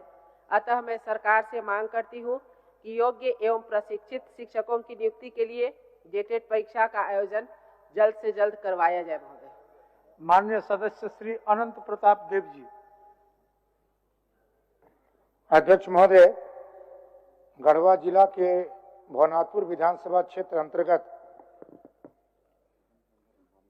नगर उटारी प्रखंड के NH 75 हलमंता से जमुआ, कोरिया गांव, अमरसरई, कुंभा खुर्द होते हुए टकिया, गरबान, पाटगढ़, टोला भाया उत्तर प्रदेश सीमा तक लगभग 15 किलोमीटर लंबी पथ के निर्माण कार्य की मांग सदन के माध्यम से और सरकार से करता हूं। माननीय सदस्य श्री भूषण तिर्की जी। अध्यक्ष महोदय, गुमला विधानसभा क्षेत्र के चैनपुर, डुमरी, जारी एवं रैडी प्रखंड क्षेत्र में एकमात्र महाविद्यालय Paramvir Albert Memorial College Chainpur में है। इस कॉलेज में विज्ञान की पढ़ाई नहीं होती है, जिससे छात्र छात्राओं को विज्ञान की पढ़ाई के लिए दूसरे कॉलेज में जाना पड़ता है। अतः मैं सदन के माध्यम से सरकार से मांग करता हूं कि छात्र छात्राओं की कठिनाई को देखते हुए Paramvir Albert Memorial College Chainpur में विज्ञान की पढ़ाई की व्यवस्था की जाए, जिससे उनको अन्य कॉलेज में नहीं जाना पड़े। श्रीमती ममता देवी स्वाभिषो। श्रीमती ममता देवी। धन्यवाद अध्यक्ष महोदय। अध्यक्ष महोदय, झारखंड में अत्यधिक वर्षा पिछले दिनों होने के कारण किसानों को भारी क्षति हुई है और विभाग द्वारा एक टोल फ्री नंबर भी दिया गया था कि उस पर जो भी क्षति हुई है उसका वो लोग पूरा डिटेल भेज दें और एक कमेटी विभाग के द्वारा से बनाई जाएगी, ये भी कहा गया था। लेकिन अभी तक अध्यक्ष महोदय इस पर कोई भी कार्रवाई नहीं हुई है। जो किसान थे जिनकी क्षति हुई है उन्होंने अपना सारा डिटेल उस टोल फ्री नंबर पे दिया है, लेकिन अभी तक विभाग के द्वारा इस पर कोई भी संज्ञान में नहीं लिया गया। अतः मैं सदन के माध्यम से ये मांग करती हूँ अध्यक्ष महोदय, जो क्षति हुआ है किसानों का उसका जल्द से जल्द आकलन करते हुए यथाशीघ्र किसानों के हित में विचार करते हुए उनको मुआवजा दिया जाए। बहुत बहुत धन्यवाद महोदय। माननीय सदस्य श्री रामचंद्र सिंह जी। अध्यक्ष महोदय, पलामू जिला अंतर्गत सतरवा प्रखंड के रबदा पंचायत में अवस्थित एक पिपरा कला बड़ा तालाब, 2 पिपरा कलाहर, 2 तालाबों की बंदोबस्ती मेरे एवं जिला मत्स्य पदाधिकारी पलामू द्वारा लातेहार मत्स्य विभाग को पलामू जिला में हस्तांतरित करने हेतु पत्राचार किए जाने के बावजूद हस्तांतरण न कर नियमानुविरुद्ध जिला मत्स्य पदाधिकारी लातेहार द्वारा किया गया है, जिसमें स्थानीय मत्स्य जलकर समिति सतबरवा को लाभ नहीं मिलकर लातेहार जिला के मनका मत्स्य जलकर समिति को मिल रहा है, जो जानबूझकर किसी विशेष जलकर समिति को लाभ पहुंचाने के संदर्भित विभाग द्वारा किए जा रहे अनियमितता का द्योतक है। अतः जनहित में उक्त दोनों तालाब का बंदोबस्ती रद्द करने पलामू जिला को हस्तांतरित करने एवं किए गए अनियमितता के विरुद्ध विभागीय कार्रवाई करने की मांग सरकार से करता हूं। श्रीमती पूर्णिमा साहू स्वाभिषो। माननीय अध्यक्ष महोदय, जमशेदपुर में जन वितरण प्रणाली दुकानदारों की कमीशन लंबे समय से बकाया है। इसके तहत ग्रीन कार्ड पर कमीशन दिसंबर 2023 से जुलाई 2025 तक के बकाया है। माननीय अध्यक्ष महोदय, केवल ग्रीन कार्ड पर कमीशन जो है 8 महीने का दिया गया, बाकी लोगों को कमीशन अभी भी नहीं मिला है। चना दाल एवं नमक का कमीशन अप्रैल 2024 से बकाया है। मैं बकाया कमीशन के साथ सभी दुकानदारों को मानदेय और प्रोत्साहन राशि भी देने की मांग मैं सदन से करती हूँ। अध्यक्ष महोदय, धन्यवाद। माननीय सदस्य श्री निर्मल महतो। धन्यवाद अध्यक्ष महोदय। मेरे विधानसभा क्षेत्र अंतर्गत रामगढ़ जिला एवं हजारीबाग जिला के बीच में विधानसभा क्षेत्र के NH 33 पर नया मोड़ से कुजू, गिद्दी, दामोदर पुल तक 24 किलोमीटर पथ का अत्यंत जर्जर अवस्था में है और बिशुनगढ़ प्रखंड के बनासो निर्माण भिन्न रोड में गुणवत्तापूर्वक कार्य नहीं किया जा रहा है। वर्षों से जगह जगह पुल लंबित होने के कारण सड़क दुर्घटना में कुछ दिन पहले सुनील महतो जी का देहांत हो गया था। प्रतिदिन दुर्घटना होती रहती है आम जन का आगमन में भी काफी कठिनाइयों का सामना करना पड़ता है और ग्रामीणों के द्वारा अपने से ही कहीं कहीं काम और हम खुद अपने द्वारा भी काम किए हैं। अतः सदन के माध्यम से सरकार से उस पथ का मरम्मती, चौड़ीकरण, पुष्टिकरण एवं सुंदरीकरण गुणवत्तापूर्वक पुल नवनिर्माण के लिए मांग करता हूं। धन्यवाद। माननीय सदस्य श्री रोशनलाल चौधरी जी। धन्यवाद अध्यक्ष महोदय। बड़कागांव केरेडाड़ी प्रखंड क्षेत्र में कोल खनन परियोजनाओं में एक मुश्त मुआवजा की राशि प्रति एकड़ 24 लाख रुपये या उससे कम है। साथ ही विस्थापितों को अस्थायी संरचना के साथ पुनर्वास भत्ता 10,85,000 मात्र दिया जाता है तथा प्रति एकड़ 3,000 रुपये मासिक पेंशन दिया जाता है, जिसका निर्धारण 10 वर्ष पहले किया गया था, जो आज के समय के अनुसार बहुत कम है। अतः सदन के माध्यम से सरकार से एक मुश्त मुआवजा राशि को 24 लाख से बढ़ाकर 50 लाख रुपये प्रति एकड़ करने एवं एक मुश्त पुनर्वास भत्ता 10,85,000 प्रति वर्ष को बढ़ाकर 25 लाख रुपया करने तथा पेंशन की राशि 10,000 रुपये प्रति माह करने की मांग करता हूं। धन्यवाद। माननीय सदस्य श्री भूषण बाड़ा, स्वविश्व। अध्यक्ष महोदय, सिमडेगा शहर में बार बार चल रहे अतिक्रमण हटाओ अभियान से गरीबों की रोजी रोटी पर संकट गहरा रहा है। इसका स्थायी समाधान निकाला जाए ताकि शहर में व्यवस्थित रहे और गरीबों की आजीविका प्रभावित ना हो। वहीं शहरी क्षेत्र में मार्केटिंग कॉम्प्लेक्स के बन जाने से जन विकास को बल मिलेगा। अतः व्यापक जनहित में सिमडेगा शहरी क्षेत्र में मार्केटिंग कॉम्प्लेक्स बनाने की मांग मैं आसन के माध्यम से सरकार से करता हूं। माननीय सदस्य श्री शत्रुघ्न महतो जी। माननीय अध्यक्ष महोदय, इस शून्यकाल के माध्यम से मैं सरकार के ध्यान आकर्षित करना चाह रहा हूं। मुख्यमंत्री गंभीर बीमार उपचार योजना के तहत राज्य के गंभीर बीमारी से पीड़ित पात्र लाभार्थियों को इलाज हेतु वित्तीय सहायता प्रदान की जाती है। इस योजना के तहत पात्रता उक्त लाभार्थियों की संचिका का अनुमोदन जिला के असैनिक शल्य चिकित्सा द्वारा किए जाने के बावजूद राशि के अभाव में पीड़िता के इलाज नहीं हो पा रहा है एवं पीड़ित इलाज के अभाव में दम तोड़ रहे हैं। इस योजना में हृदय, गुर्दा, लीवर संबंधित सभी बीमारियों का संयोजन किया जाना अति अनिवार्य है।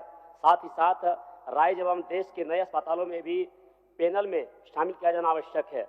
मैं सरकार से मुख्यमंत्री गंभीर बीमारी उपचार योजना की स्वीकृति संचिकाओं को त्वरित भुगतान, हृदय, गुर्दा एवं लीवर संबंधित सभी बीमारियों को शामिल करने तथा नए सुपर स्पेशलिस्ट अस्पतालों को पैनल में शामिल करने की मांग राज्य सरकार के हित में कर रहा हूं।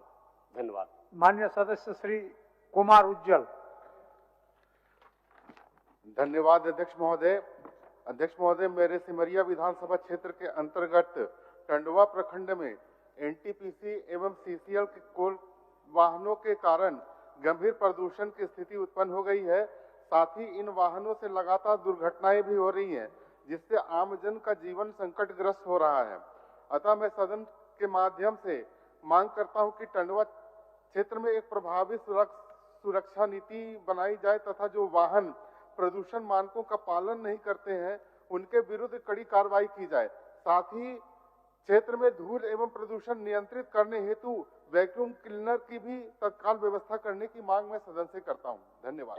माननीय सदस्य श्री जयराम कुमार महतो जी। माननीय अध्यक्ष महोदय, डुमरी विधानसभा जिला बोकारो अंतर्गत पंचायत भेंडरा को शेफील्ड ऑफ झारखंड कहा जाता है। शेर शाह सूरी के कालखंड से इस क्षेत्र में लौह उद्योग समेत छोटे मोटे उद्योगों के कार्य होते रहे, किंतु सरकारी संरक्षण न मिलने से यह क्षेत्र अपनी गौरवशाली परंपरा और पहचान को खो रहा है। इस क्षेत्र में यदि इंडस्ट्रियल पार्क को स्थापित कर दिया जाए तो इससे हजारों युवाओं को रोजगार का साधन मिलेगा, स्थानीय अर्थव्यवस्था मजबूत होगी और क्षेत्र को औद्योगिक मानचित्र पर एक नई पहचान मिलेगा। अतः मैं सदन के माध्यम से सरकार से मांग करता हूं कि पंचायत भेंडरा में औद्योगिक पार्क को तत्काल स्वीकृति देकर परियोजना का क्रियान्वयन शीघ्र प्रारंभ कर शेफील्ड ऑफ झारखंड कहे जाने वाले इस क्षेत्र को सही अर्थ में स्थापित किया जाए। धन्यवाद अध्यक्ष महोदय। श्रीमती मंजू कुमारी, स्वविश्व। धन्यवाद अध्यक्ष महोदय। शून्यकाल के माध्यम से मैं पोस्ट मैट्रिक छात्रवृत्ति वित्तीय वर्ष 2024-25 का भुगतान अब तक नहीं किए जाने के कारण लाखों छात्र छात्राओं को इंटर, डिप्लोमा, स्नातक, बीएड एवं अन्य उच्च शिक्षा की फीस तथा परीक्षा फार्म भरने में काफी कठिनाइयों का सामना करना पड़ रहा है। अध्यक्ष महोदय, छात्रवृत्ति नहीं मिलने के कारण छात्र छात्राएं पढ़ाई छोड़ने का विवश है। अध्यक्ष महोदय, अतः मैं सदन के माध्यम से पोस्ट मैट्रिक छात्रवृत्ति 2024-25 के शीघ्र भुगतान की मांग में सदन के माध्यम से करती हूँ। धन्यवाद अध्यक्ष महोदय। माननीय श्री नरेश प्रसाद सिंह सविश्व।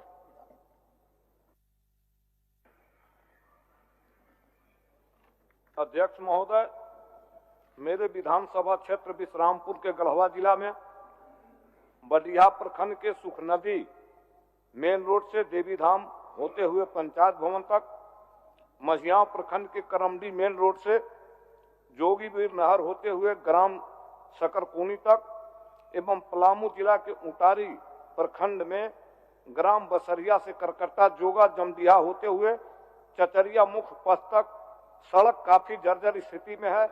अतः उपरोक्त वर्णित सड़कों का निर्माण यथाशीघ्र कराने की मांग सदन के माध्यम से सरकार से करता हूं। धन्यवाद। माननीय सदस्य श्री सुरेश कुमार बैठा जी। धन्यवाद अध्यक्ष महोदय। झारखंड कर्मचारी चयन आयोग के द्वारा राज्य में पहली बार विशेष जेटेट विज्ञापन संख्या 08/2025 परीक्षा आयोजित की जा रही है, जो कि दिए गए नियमावली की अनदेखी कर परीक्षा प्रक्रिया को आगे बढ़ाया जा रहा है। राज्य से विशेष जेटेट पास अभ्यर्थियों की कुल संख्या 1500 निकाली गई है। कुल रिक्ति की आधी है। अतः मैं सरकार से निकाली गई भर्ती प्रक्रिया को बिहार प्रदेश के अनुसार विशेष जेटेट की तर्ज पर पुनः आयोजित करने की मांग सदन से करता हूं। धन्यवाद। माननीय सदस्य श्री चंद्रदेव महतो जी। अध्यक्ष महोदय, धनबाद जिला अंतर्गत जिला कृषि फार्म बलियापुर 105 एकड़ जमीन में स्थित है। कृषि फार्म के लिए स्थानीय रैयतों ने उन्नत खेती का लाभ किसानों को मिले, इसके लिए जमीन दिया था, परंतु कृषि फार्म बलियापुर में वर्षों से कोई कृषि कार्य नहीं हो रहा है। मैं सदन के माध्यम से सरकार से मांग करता हूं कि कृषि फार्म बलियापुर के 105 एकड़ जमीन में राज्य का दूसरा सरकारी कृषि विश्वविद्यालय खोलकर जमीन का सदुपयोग किया जाए। धन्यवाद। माननीय सदस्य श्री संजीव सरदार जी। अध्यक्ष महोदय, पोटका विधानसभा क्षेत्र अंतर्गत पोटका एवं डुमरिया प्रखंड में पथ निर्माण विभाग पथ प्रमंडल जमशेदपुर द्वारा कोई महत्वपूर्ण सड़क के चौड़ीकरण, मजबूतीकरण एवं पुनर्निर्माण कार्य कराए जा रहे हैं। कार्य की लगभग प्रगति 80 से 90% तक हो चुकी है, किंतु इन परियोजना के लिए जिन रेदार की भूमि अधिग्रहण की गई है उन्हें आज तक मुआवजा राशि का भुगतान नहीं किया गया है। अंचल अधिकारी पोटका द्वारा भूमि 57 कर रिपोर्ट जिला भू अर्जन पदाधिकारी को भेज चुकी है। इसके बावजूद रेदार को उनका हक नहीं मिल पाया। अतः मैं सदन के माध्यम से सरकार से पोटका एवं डुमरिया प्रखंड के भूमि रेदार के अधिकृत भूमि का मुआवजा भुगतान अति शीघ्र करने की मांग करता हूँ। माननीय सदस्य श्री नमन बिस्कल कोंगाड़ी जी। धन्यवाद अध्यक्ष महोदय। कोलीबिरा विधानसभा क्षेत्र अंतर्गत बोलबा प्रखंड, ठेठीटांगर प्रखंड, बांसजोर प्रखंड एवं बोलबा प्रखंड में उग्र हाथियों द्वारा किसानों के खड़ी फसलों एवं घरों को भारी पैमाने पर नुकसान किया जा रहा है और कई लोगों को घायल करने के साथ जान भी लिया जा रहा है। और शाम एवं रात में एनएच समेत कई महत्वपूर्ण पथों में हाथी आकर खड़े हो जाते हैं, जिसके कारण भय का माहौल बना हुआ है, जिस कारण ग्रामीण रात जगह कर रहे हैं, जिससे लोगों के कृषि एवं स्वास्थ्य पर भी प्रतिकूल प्रभाव पड़ रहा है। अतः सदन के माध्यम से सरकार से मांग करता हूं कि ग्रामीणों के जान माल एवं फसलों का नुकसान से रोकने के लिए मसाल, तेल एवं टॉर्च का प्रभावित क्षेत्रों में यथाशीघ्र वितरण किया जाए और इस समस्या का अस्थायी समाधान निकाला जाए। माननीय सदस्य श्री राजेश कच्छप जी। धन्यवाद अध्यक्ष महोदय। राज्य के सुदूरवर्ती ग्रामीण आदिवासी क्षेत्रों के लगभग 4 लाख गरीब बच्चे 600 अनुदानित स्कूल, इंटर कॉलेज मदरसा एवं संस्कृत विद्यालयों में महोदय अध्ययनरत हैं। इन संस्थानों के शिक्षकों शिक्षकेतर कर्मियों को महंगाई की दौर में भी अभी तक 3,000 से 8,000 रुपये मानदेय दी जाती है महोदय। इतना ही नहीं, इनको दी जाने वाली 75% अनुदान राशि को भी रोक दिया गया है महोदय। अतः सदन के माध्यम से सरकार से बढ़ाई गई 75% अनुदान राशि यथाशीघ्र जारी करने की मांग करता हूं महोदय। माननीय सदस्य श्री अमित कुमार। अध्यक्ष महोदय को धन्यवाद।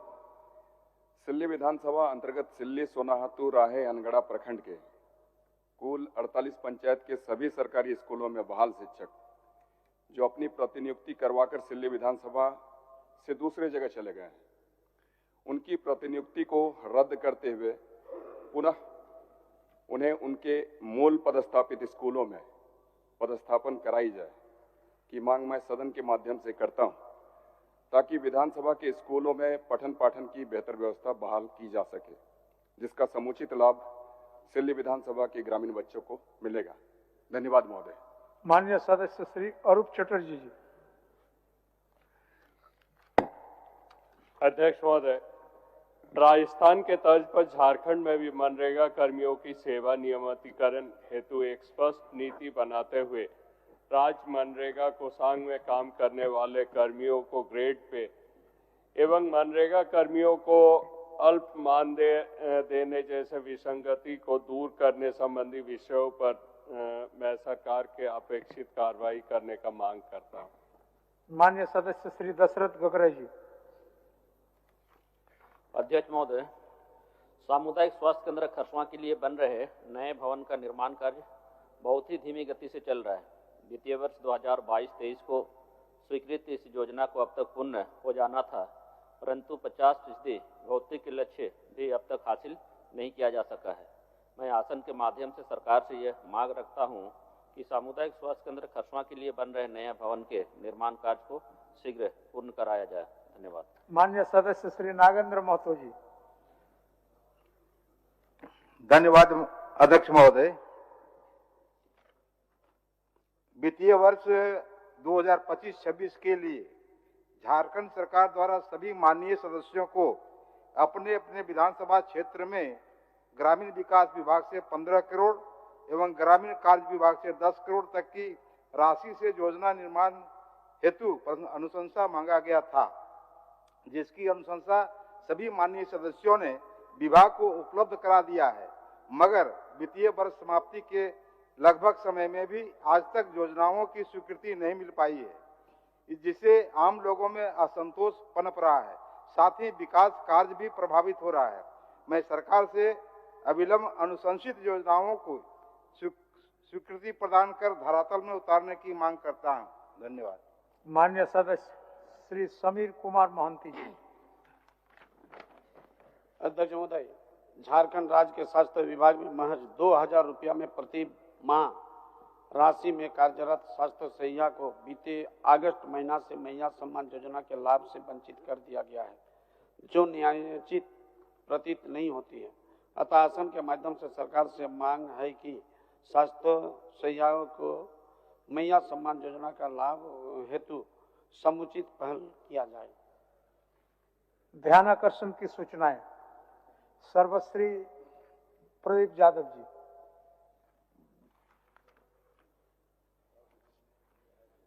अध्यक्ष महोदय, हमने एक ऐसे प्रश्न को पटल पर लाने का प्रयास किया है, थैलेसीमिया से पीड़ित बच्चों का, सिकल सेल, अप्लास्टिक एनीमिया से पीड़ित हजारों बच्चे जो रोज जीने मरने की लड़ाई से जूझ रहे हैं। अध्यक्ष महोदय, हमें उत्तर मिला है, हमें लगता है कि जितना यह गंभीर विषय है, मंत्रालय ने उतनी गंभीरता से ना लेकर के इसे सतही तौर पर उत्तर देने का प्रयास किया है। इसके दो पार्ट हैं। एक तो थैलेसीमिया एनीमिया से पीड़ित के उपाय जानने का हमने प्रयास किया अपने प्रश्न के माध्यम से, और इस रोग से लड़ने में सहयोग करने वाले ब्लड डोनर की कठिनाइयों को भी चिन्हित करने का हमने प्रयास किया है, जानने का प्रयास किया है। हमने उत्तर को गहराई से देखा है। मैं इस उत्तर के संदर्भ में कुछ प्रश्नों को माननीय मंत्री जी के सामने रखना चाहता हूं। पहला प्रश्न ये है, क्या माननीय मंत्री सरकार के पास पीड़ितों की संख्या का कोई सर्वे है? पहला प्रश्न ये, ताकि आप अगर आपके पास सर्वे के रिपोर्ट होंगे तब फिर उसके अनुकूल आप आगे कार्रवाई करेंगे, उनके उपचार के सोचेंगे। प्रत्येक महीने में इन पीड़ित बच्चों को ब्लड ट्रांसफ्यूजन 2 बार से 3 बार भी कराना पड़ता है, वो भी पैक्ड सेल ब्लड देना पड़ता है अध्यक्ष महोदय। तो मैं जानने का प्रयास क्या हूं, क्या इस राज्य में ये सुविधाएं कितने जगह और निःशुल्क है कि नहीं? सरकार दूसरा ये उपाय हमें बताए। दूसरे प्रश्न का तीसरा ये है, क्या स्थायी उपचार हेतु बोन मेरो ट्रांसप्लांट ही इसका असली उपाय है, जिसमें औसतन 20 से 25 लाख रुपए से भी अधिक खर्च होते हैं? अन्य राज्यों में जैसे कर्नाटक, वहां 20 लाख रुपया मदद मिलता है इस रोग से पीड़ितों को। बिहार भी 15 लाख, अरुणाचल भी 15 लाख अध्यक्ष महोदय। और हमें लगता है कि भारत सरकार ने भी थैलेसीमिया बाल सेवा योजना 10 लाख रुपया मदद में देती है कोल इंडिया के सहयोग से। क्या राज्य सरकार को इसमें सहयोग देना चाहती है या देती है? और चौथा है, क्या सरकार कभी इन पीड़ितों से मिलकर के उनकी कठिनाइयों को जानने का प्रयास किया है? क्योंकि लोग उनके मिलते रहते हैं, कहते कोई मेरा सुनता नहीं। तो ये 4 प्रश्न है पहले चरण के, हमें इनके उत्तर चाहिए। माननीय मंत्री जी।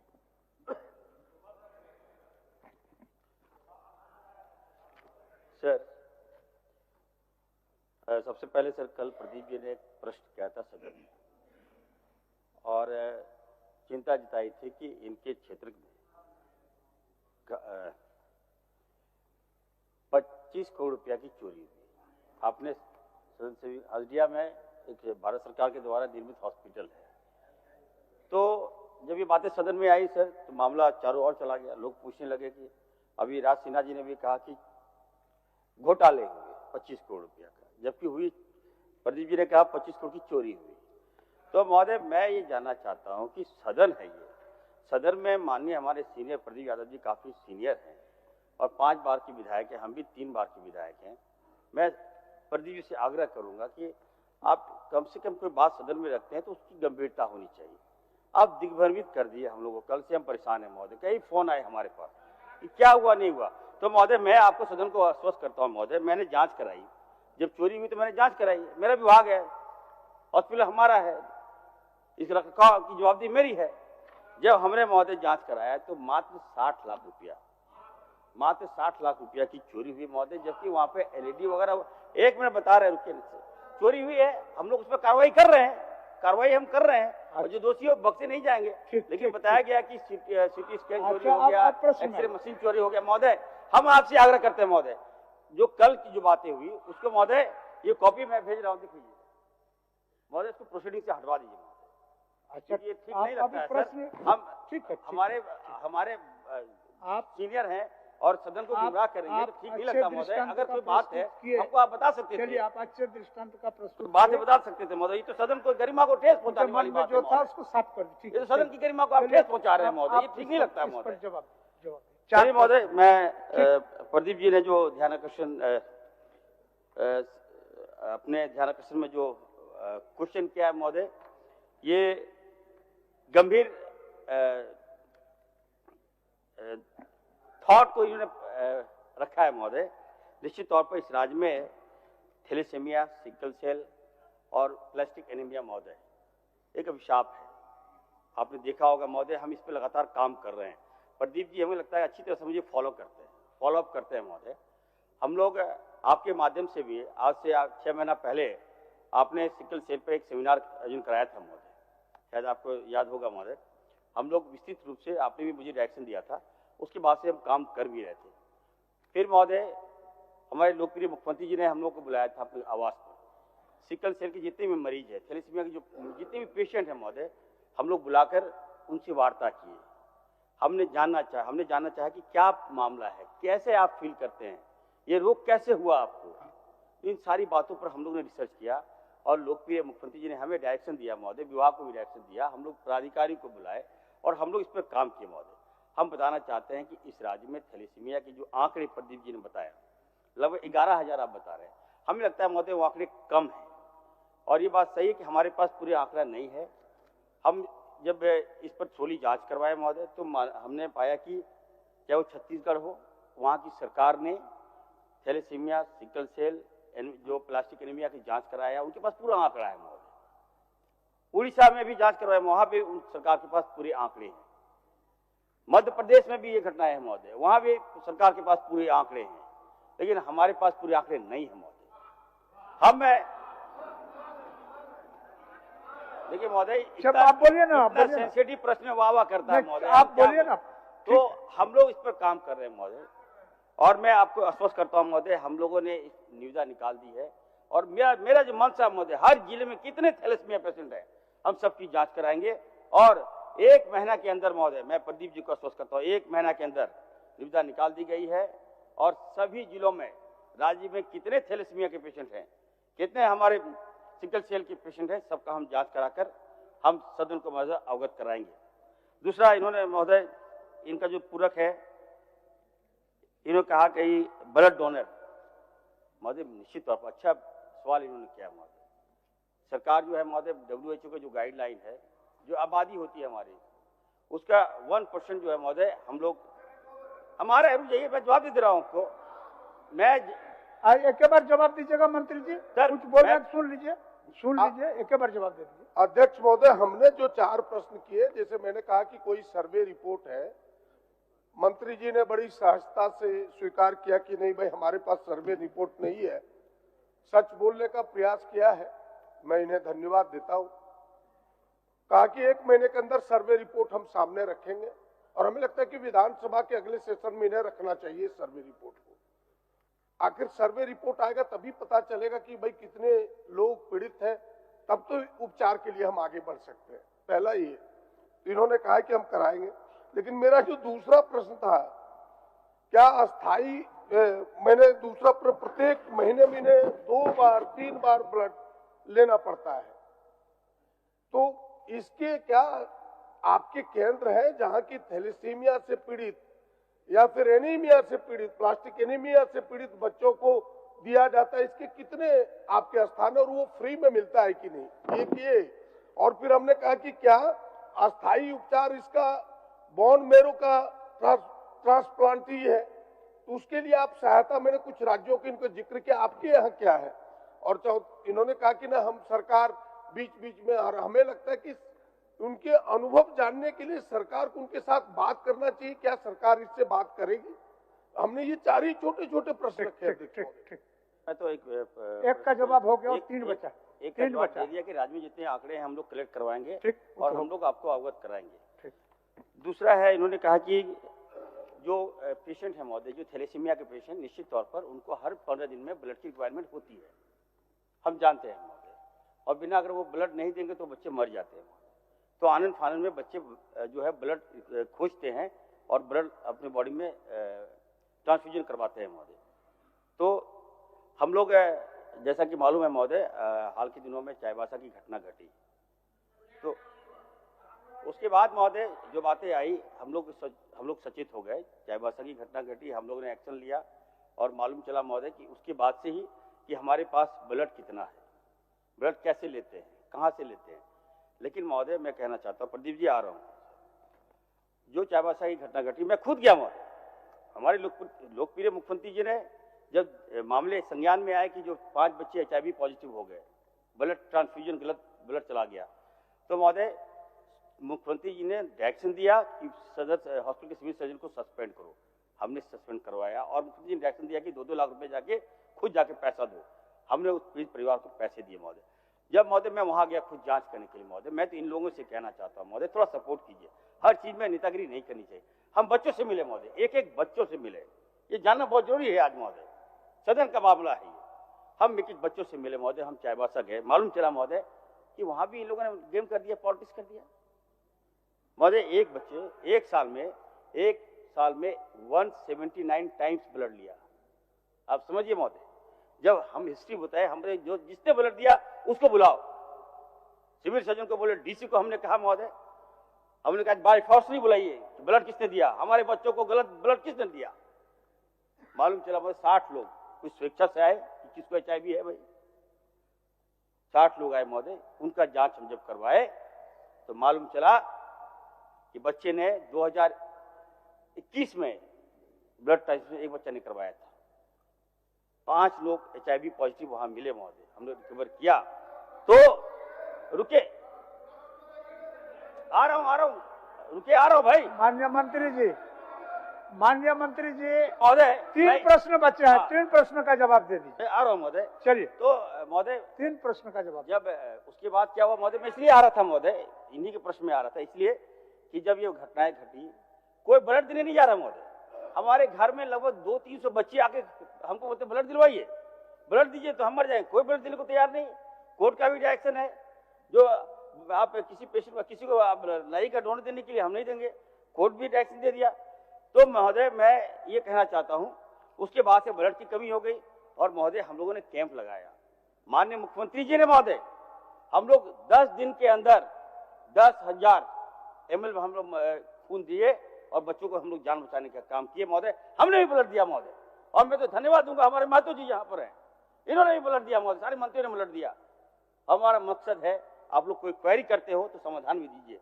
आपकी क्वेरी से, आपकी घटना जिस प्रकार आप लोग उठाते हैं, हमारे मरीज मर जाते हैं महोदय, खराब लगता है। मेडिकल के क्षेत्र में मुख्यमंत्री जी हम लोगों ने जान बचाया महोदय। हम बताना चाहते हैं कि देखिए, ब्लड जो बता रहे हैं कि महोदय, हम लोग ब्लड जो है, ब्लड आ रहे हैं राज्य में, और बड़ी संख्या में हम लोग ब्लड बैंक हम लोग खोल भी रहे हैं महोदय। हम धन्यवाद देना चाहते हैं महोदय, कई लॉटरी क्लब है, मरवाड़ी युवा मंच के साथी लोग हैं जो ब्लड दे रहे हैं महोदय। दूसरा इनका तीसरा पूरक है महोदय कि ब्लड डोनर और रिफ्रेशमेंट की बात कर रहे हैं महोदय।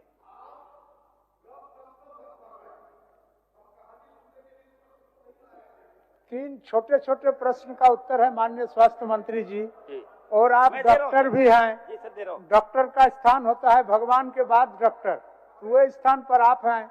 आप 3 छोटे छोटे प्रश्न का जवाब दीजिए। चलिए, देखिए सर, ये बात सही है। अध्यक्ष महोदय, मैंने जो प्रश्न रखा है सदन के पटल पर, और जिस प्रश्न को हमने पूछा है कि सरकार हमें बताए, आप बैठ जाइए मंत्री जी आदर पूर्वक, कि भाई हमने सरकार से जानने का प्रयास किया, क्या उन पीड़ित बच्चों को जो ब्लड पैक्ड सेल ब्लड दिया जाता है, वो आपके पास कोई सेंटर है इस राज्य में जो फ्रीली उन्हें ब्लड दिया जाता है? आप सीधे बताइए हमें। प्रश्न तो ऐसा है मेरा, है तो कौन सा है, कहाँ का है, क्या सभी प्रमंडलों में है? हमें बताए तो। ठीक।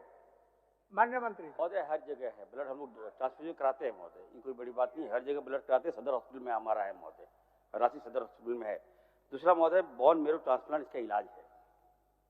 हम प्रदीप जी को कहना चाहते हैं, इसका जो ट्रीटमेंट है महोदय, एक ले रहे हैं, ये हल्का प्रश्न नहीं है अध्यक्ष महोदय। कह रहा है कि रांची में हम कराते, क्या पूरे राज्य के बच्चे रांची आएंगे? आप बताएं, मेरे पास ये प्रश्न है। और रांची में फ्री नहीं होता अध्यक्ष महोदय, मैं सारे सबूत को लेके आया हूं। देखिए, मैं एक ऐसे बच्चे का सबूत लेके आया हूं, साक्षी कुमारी, जो किसी और का नहीं, मुख्य सचेतक की पोती है अध्यक्ष महोदय।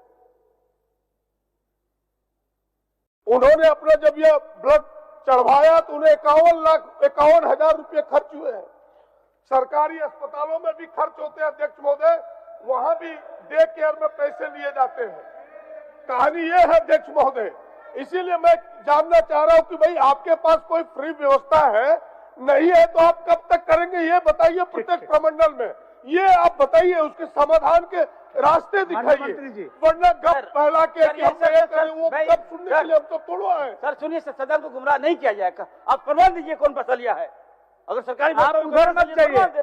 माननीय मंत्री जी, आपके पास फ्री थैलेसेमिया के पेशेंट के लिए फ्री ब्लड देने का कोई संस्थान है क्या? वो बता दीजिए उतना, और कट हो।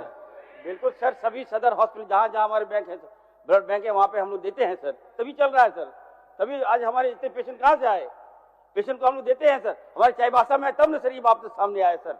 चलिए, तो मैं सर आ रहा हूँ, अब आगे बढ़िए। अध्यक्ष महोदय, सामान्य ब्लड उसको नहीं दिया जाता है।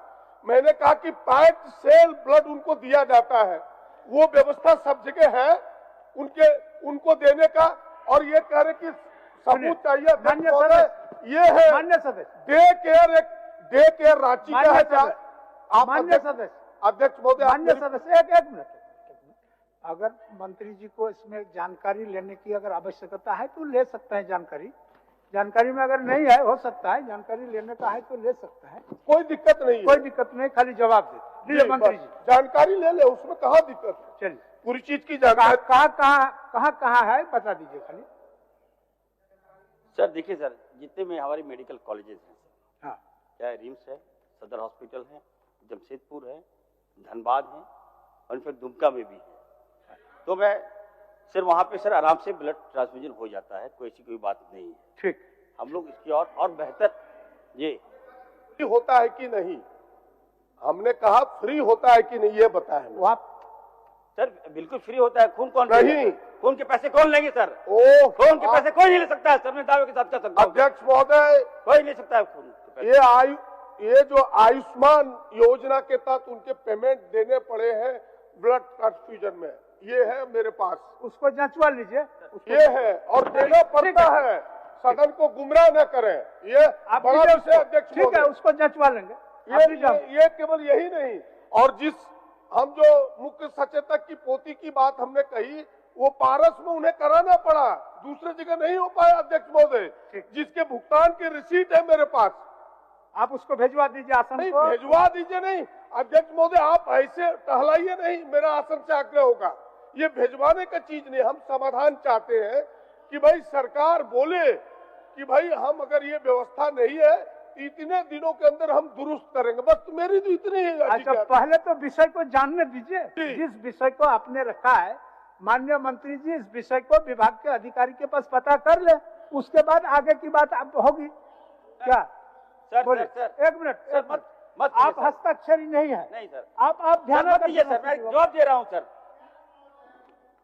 अच्छा ठीक है, सूचना में है लेकिन चल रहा है अभी। काहे सीपी बाबू आप घुस रहे हैं? बोलिए बोलिए, समझ रहे हैं, बोलिए। तो व्यवस्था सुन लीजिए अध्यक्ष महोदय, बहुत छोटा छोटा व्यवस्था है। एक तो माननीय सदस्य प्रदीप यादव जी का है, मैं हस्ताक्षरी नहीं, लेकिन एक सदन का सदस्य होने के नाते मेरा दायित्व बनता है। माननीय अध्यक्ष महोदय, एक एक प्रश्न पर इतना उत्तर घुमा फिरा कर कहानी कहने, नंबर 1। दूसरा चीज माननीय सदस्य, आपसे, आप पर कोई आरोप नहीं लगा, डोंट टेक अदरवाइज सर। मैं ये कहना चाह रहा हूं, इन्होंने कहा कि मुख्य सचेतक का पोती का ये जो है पारस हॉस्पिटल में है, आप कहे उनको भेजवा दीजिए। तो पारस हॉस्पिटल कोई सरकारी हॉस्पिटल है अध्यक्ष महोदय? पारस हॉस्पिटल जाइए या पल्स में जाइए, कहीं भी जाइएगा वो तो पैसा लेगा अध्यक्ष महोदय। तो आपने आसन से कह रहे उनको भेजवा दीजिए, इसका क्या अर्थ हुआ? नहीं, आपको समझने में थोड़ा फेर हो गया, समझने में आपको क्लियर कर दूं, हमने इतना ही बात बोला कि अगर इस तरह का विषय आया है तो आप आसन के माध्यम से माननीय मंत्री को भिजवा देते हैं और माननीय मंत्री जी उसका सांगोपांग विचार कर लेंगे, जंचवा लेंगे कि बात में सत्यता है या नहीं। इतनी तो बात है, इतने बात, और कुछ नहीं, और समाधान की ओर जाने के लिए कह रहे हैं। अध्यक्ष महोदय, इसको कंक्लूड किया जाए इस रूप में कि भाई अगर व्यवस्था नहीं है तो 1 महीने के अंदर इस व्यवस्था को दुरुस्त करेंगे, सभी प्रमंडलों में करेंगे, ये सरकार घोषणा करे, पहला ये। दूसरा, जो हमने कहा कि भाई उसका बोन मेरो ट्रांसप्लांटी, जो कि अभी माननीय मंत्री जी भी बता रहे थे, तो क्या राज्य सरकार, जिस प्रकार अन्य राज्यों का हमने उदाहरण दिया राज्य सरकारों का, यहाँ भी 15 से 20 लाख ऐड देने का सरकार विचार करती है? ये 2 छोटे प्रश्न है, फिर तब हम सेकंड खंड में जाएंगे। माननीय मंत्री जी, 2 चीज सर, माननीय मंत्री जी जिस राज्य का उदाहरण देकर के रखे कि उन लोगों ने भी थैलेसीमिया के लिए 20 लाख बोन मैरो ट्रांसप्लांट के लिए देते हैं, तो आपका भी ऐसा कोई विचार है? और नहीं विचार है तो आप करना चाहते हैं कि नहीं, बता दीजिए। सर मैं वही तो मैं कह रहा हूँ सर कि थैलेसीमिया बहुत ज्यादा समय ले लिया इस सवाल में, थैलेसीमिया और समय सर उपाय जो है सर वो बोन मैरो ट्रांसप्लांट है, जबकि सर हर जगह बोन मैरो ट्रांसप्लांट के यूनिट है लेकिन झारखंड में नहीं है। हम लोग महोदय हम काफी प्रयास किए, हम कई लोगों को बुलाए, हम सेमिनार करवाए सर, और हम जानना चाहे कि आखिर झारखंड में 25 साल हो गया, आखिर बोन मैरो ट्रांसप्लांट यूनिट क्यों नहीं लगा यहाँ महोदय। आउट ऑफ वे जाके प्रदीप जी को मैं कहना चाहता हूँ, आउट ऑफ वे जाके सर हम लोगों ने टाई अप किया सीएमसी भेलोर और हमारे जो नारायणा हॉस्पिटल कोलकाता से सर, हमारे जो पोस्ट, एक बार सुन तो लीजिए, आप बार बार खड़े हो जा रहे सर, इनकी मंशा क्या है सर मैं जानना चाहता हूँ। हमारी बात तो सुनिएगा ये नहीं सुनिएगा सर, हमारी बात सुनिएगा कि नहीं सुनिएगा सर, हम बता रहे हैं जवाब दे रहे हैं। तो आपत्ति है, मेरी आपत्ति यह है कि मैं सदन का माननीय सदस्य हूं, प्रदीप जी कोई आदमी नहीं है, माननीय सदस्य कह के बोला करे, ये मेरी आपत्ति है। ठीक सर, प्रदीप जी हमारे बड़े भाई हैं, क्या ऐसी बातें करते हैं? अच्छा चलिए ना, बोलिए जवाब दीजिए। सर मैं ये कह रहा था कि सर देखिए यहाँ पे बोन मैरो ट्रांसप्लांट यूनिट नहीं था महोदय, ठीक है, हम लोग लगे और महोदय हम लोग बहुत जल्द महोदय हम लोग सदर हॉस्पिटल में 7 करोड़ की लागत से बोन मैरो ट्रांसप्लांट यूनिट हम लगाने जा रहे हैं महोदय, और तत्काल जो पेशेंट है महोदय हम लोग बाहर भेजकर डॉक्टर्स को भी हम लोग ट्रेनिंग करा रहे हैं महोदय। हो गया और नहीं हो गया, एड के बारे में बताए ना, आप प्रश्न को आधा छोड़वा देते हैं। एड जो 15 लाख 20 लाख दूसरे, बिल्कुल आप उसमें कुछ करना चाहते हैं बता रहे महोदय। आयुष्मान के तहत हम लोगों ने निर्णय लिया है राज्य सरकार ने कि जितने भी थैलेसीमिया के पेशेंट है महोदय, हम लोग उसकी राशि जो बता रहे हैं 20 लाख रुपया, उतना खर्च नहीं होता है, 14 लाख रुपया खर्च होता है, राज्य सरकार वहन करेगी महोदय, इसको हम लोग टैग कर रहे हैं, चिंता नहीं की। हो गया खंड है अध्यक्ष महोदय, मैंने कहा इस प्रश्न का दूसरा खंड है ब्लड डोनर से लेकर के। हमने ब्लड डोनर के बारे में इनसे उनकी सुविधाओं को जानने का प्रयास किया है कि जो ब्लड डोनर हैं, उस समय एक बार यहाँ घोषणा हुई थी कि ब्लड डोनर को आई कार्ड मिलेगा, उनके आई कार्ड सब जिलों में अब तक मिला नहीं। ये कह रहे कि हमने सिविल सर्जन को लेटर लिख दिया है, मैं लेटर लिखने से नहीं होगा, और हम ये चाह रहे कि भाई उनके डिजिटाइज जो है वो उनको मिले, एक छोटा सा मिले, और एक पोर्टल बने जहां से लोग ब्लड आदान प्रदान में लोगों को सुविधा हो। अध्यक्ष महोदय ठीक है, चलिए बहुत तो, समय हो गया, और हमने कहा कि उसके रिफ्रेशमेंट के लिए कार्ड बनवा दीजिए डोनर का। सर चलिए सर, प्रदीप जी को मैं कहना चाहता हूँ सर, आप मत कहा कहीं करिए, आप बोलिए ना वो कार्ड बना। निश्चित तौर पर सर कार्ड बनाने की प्रक्रिया जारी है, और रही बात रिफ्रेशमेंट। अरूप चटर्जी जी, माननीय सदस्य अरूप चटर्जी जी, माननीय सदस्य अरूप चटर्जी बोलिए। इसका उत्तर कहाँ दिया अध्यक्ष महोदय? अब आप उत्तर ले लीजिएगा माननीय मंत्री जी के समक्ष बात करके, आप और मंत्री जी दोनों बैठ करके, अगर उत्तर नहीं बैठ के नहीं तो ले लीजिए। हम तो कह रहे हैं अध्यक्ष महोदय कि उसको आगे बढ़ने दीजिए, आगे बढ़ने दीजिए, आगे बढ़ने क्यों आए हैं? चलिए सर, और आगे बढ़ने से समाधान नहीं है, आगे बढ़ने दीजिए, आगे बढ़ने कोई समाधान नहीं है अध्यक्ष महोदय। हो गया समाधान। अरे भाई हो कैसे गया, हो कैसे गया आप बता दें हमें, हो कैसे? अच्छा आप बताइए, सदन में आप ही का प्रश्न लेकर के चला गया और माननीय सदस्य नहीं आया, आप बोलते जा रहे हैं, बोलते जा रहे हैं, ऐसा नहीं होता है। चलिए हो गया, 3-4 प्रश्न पूछ लिए, जवाब दे दिया, और आप जो बोलवाना चाहते हैं मंत्री जी वही बोलेगा, ऐसा कोई जरूरी है? ऐसा भी नहीं होता है, मंत्री अपने हिसाब से जवाब देते हैं। उत्तेजित होने की आवश्यकता नहीं है, उत्तेजित होने की आवश्यकता नहीं है, नहीं है प्रदीप जी, और माननीय सदस्यों का सवाल है, आप इस चीज को क्यों नहीं समझते? अध्यक्ष महोदय आप हमारे समक्ष में और 7 माननीय सदस्यों का एकदम बिल्कुल ले, आपको तो कम से कम आप भी जवाब दे, केवल अध्यक्ष माननीय सदस्य आप जवाबदेह सदस्य हैं, जानकार सदस्य हैं, आपको भी इस विषय पर आप नहीं जानते ऐसा बात नहीं है, आप सारा विषय का इन्स एंड आउट्स जानते हैं। तो आप और माननीय सदस्य को पूछने दीजिए, उनका भी प्रोसीडिंग में नाम आएगा, और अगर कहीं कमी रह गया तो फिर थोड़ा बहुत बात कर लीजिएगा भाई। चलिए बड़ी अरूप जी आप बोलिए, चलिए अरूप जी। और हाँ भाई, थोड़ा बहुत प्रदीप जी अगर बात रह गया बाकी थोड़ा बहुत, हम आपको नियमन दे रहे हैं, हम नियमन दे रहे हैं, अगर आपका प्रश्न और मंत्री का उत्तर दोनों में कहीं सामंजस्य का अभाव है तो थोड़ा बहुत वार्ता करके क्लियर कर लीजिए, हो गया। या तो मंत्री के तो लिख के दिया ही है अध्यक्ष महोदय। हाँ, तो बात कर, हमने तो लिख के दिया ही है, उसी के तो उत्तर चाहिए। आप मंत्री के चैम्बर में जाकर के उसको समाधान कर लीजिएगा, कोई बड़ा विषय नहीं। चलिए अरब जी, अरब जी, अरब जी, अरब जी, अरब जी। अध्यक्ष महोदय, जवाब मिला है। बोलिए। मेरा प्रश्न था जो धनबाद एवं बोकारो जिले में अब आदिवासियों को जो सम्मान राशि मिलता है, जोग माझी नायकी, कुड़ाम नायकी, गोड़ैत, प्रामाणिक, मूल रैयत, घटवाल, तावेदार, वो धनबाद और बोकारो जिले में अभी तक किसी को भी नहीं मिल रहा है। इसमें दो खंड है, एक तो है जो बोकारो जिले में उपायुक्त ने कहा जो यहाँ कोई भी नहीं रहता है, ऐसा भी नहीं है। बोकारो जिले में भी आदिवासियों की संख्या चंदन कियारी एवं चास प्रखंड में काफी है, एवं हमको लगता है जो उपायुक्त से फिर से एक ये मांग करना चाहिए जो वहाँ जो लोग भी आदिवासी चाहे माझी आड़ा में है, नायके आड़ा में, तमाम चीज़ों की सूची बनाकर भेजे ताकि यहाँ सरकार की जो आपकी उनको ऑनरेरियम देना है, उनको पैसा देना है, वो उन्हें मिल सके। और धनबाद जिले के बारे में माननीय मंत्री महोदय ने कहा जो प्रतिवेदन उपलब्ध कराने का अनुरोध किया गया है, जबकि प्रतिवेदन एक बार नहीं कई एक बार मंत्रालय भेजा गया है। आखिरी जो प्रतिवेदन है वो लेटर नंबर भी मेरे पास है 2830 18/6/2025 को भेजा गया है हमारे उप सचिव को राजस्व एवं भूमि सुधार विभाग, लेकिन अभी तक उस पर कोई भी निर्णय नहीं लिया गया। जवाब ले लेते हैं माननीय मंत्री। माननीय अध्यक्ष महोदय,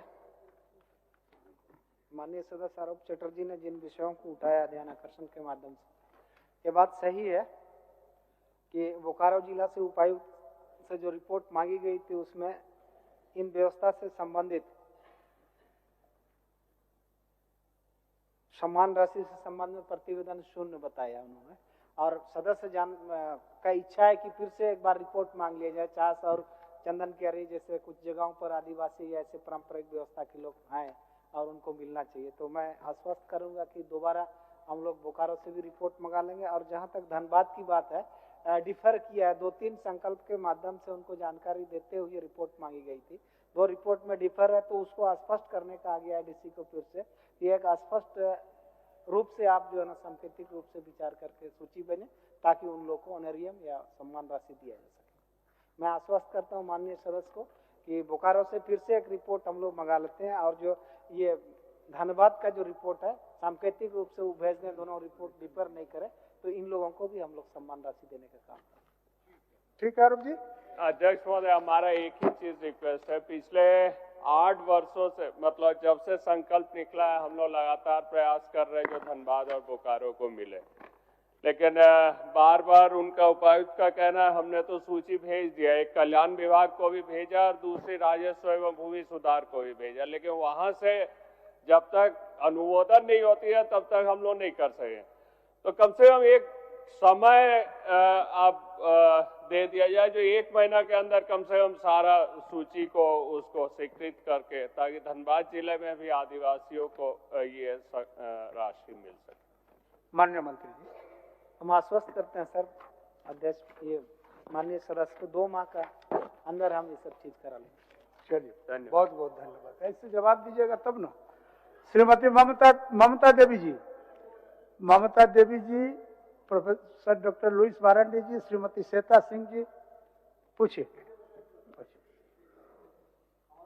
1 मिनट, व्यवस्था के प्रश्न में उठ रहे हैं, बोलिए। अध्यक्ष महोदय, सूचना ये था महोदय कि हमारे क्षेत्र में एक गरीब व्यक्ति है सदीक अंसारी, उसकी पत्नी है सकीना खातून और मांझी की है, कहीं आ रहा था महोदय बाल बच्चा, पूरे 7 लोगों की टेम्पू को एक एम्बुलेंस वाले ने ठोकर मार दिया जिसमें सकीना खातून की मृत्यु हो गई। उसमें 5 साल से छोटे बच्चे भी हैं। मैं सरकार से आग्रह करना चाहूँगा आपके माध्यम से महोदय कि गरीब लोग हैं, बीपीएल धारी हैं, वो लाइफ केयर हॉस्पिटल में एडमिट है, एक की मृत्यु हो गई है और बाकी लोग बहुत गंभीर है। सरकार से मैं आग्रह करना चाहूंगा कि उनकी मदद कराई जाए। ठीक, ममता देवी। धन्यवाद अध्यक्ष महोदय। अध्यक्ष महोदय, जवाब आया है सरकार का। हमारा क्वेश्चन ये था अध्यक्ष महोदय कि रामगढ़ जिला सुदूरवर्ती एवं किसान बहुल्य क्षेत्र है, जहां अधिकांश विद्यार्थी आर्थिक रूप से कमजोर है अध्यक्ष महोदय, और शिक्षा के लिए मुख्यतः रामगढ़ कॉलेज पर ही निर्भर है। और वर्ष 1963 में स्थापित यह महाविद्यालय आज क्षेत्र का एक प्रमुख उच्च शिक्षण संस्थान है, जहां लगभग 5000 से अधिक बच्चे वहां पर अध्ययनरत हैं अध्यक्ष महोदय।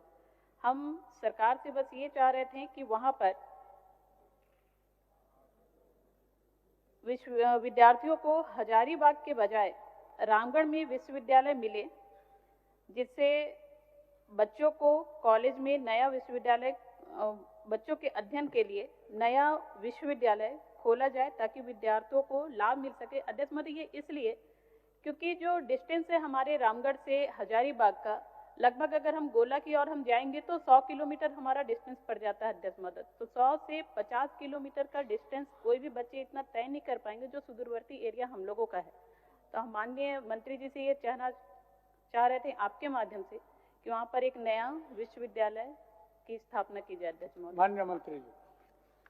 माननीय मंत्री जी, सहस्ताक्षरी भी और हैं, उनका भी कोई विषय है तो आप लोग भी एक बार जवाब दे देंगे। प्रोफेसर लुइस मारंडी जी। माननीय अध्यक्ष महोदय, माननीय सदस्य ममता जी के माध्यम से जो ध्यान आकर्षण आया है उसमें हम सहस्ताक्षरी हैं। विद्यार्थियों का सवाल है और ग्रामीण क्षेत्रों के विद्यार्थियों का सवाल है, जहाँ पर अनुसूचित जनजाति जाति जैसे कमजोर परिवेश के बच्चे भी रहते हैं और संख्या काफ़ी अधिक है। 5000 अगर उस कॉलेज में उस क्षेत्र में बच्चे अध्ययनरत है तो मुझे लगता है अपना सरकार जो है काम करने वाली सरकार है, सबों का हित को देखने वाली सरकार है। तो अगर विश्वविद्यालय खोला जाता तो छात्र हित में होता। श्वेता जी, आप भी हस्ताक्षरी हैं। जी धन्यवाद अध्यक्ष महोदय। मैं भी इसमें हस्ताक्षर हमने किया है और मैं इस मांग से सहमत हूँ कि बहुत दूरी बहुत लंबी दूरी है रामगढ़ और हजारीबाग, और हाईवे है, बहुत स्पीड गाड़ियाँ भी चलती हैं, बच्चे इतने दूर आना जाना करेंगे। तो इसलिए मेरा मानना है कि सरकार इसमें थोड़ा संवेदनशील होकर के बच्चों के भविष्य के लिए रामगढ़ में ही स्थापित। माननीय मंत्री। माननीय मंत्री। माननीय अध्यक्ष महोदय, जनहित का मुद्दा था रामगढ़ विधायिका का और साथ में सहस्ताक्षरी जो थी इनके तरफ से भी आया, लेकिन हर प्रक्रिया संचालन मानकों के अनुरूप होती है।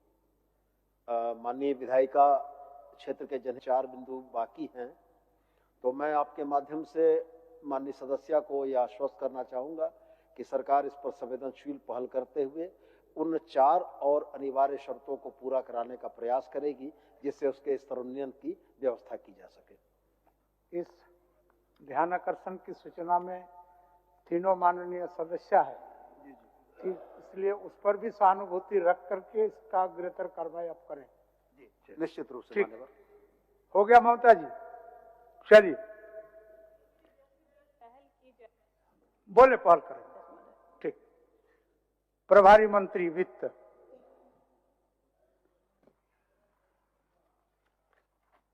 महोदय,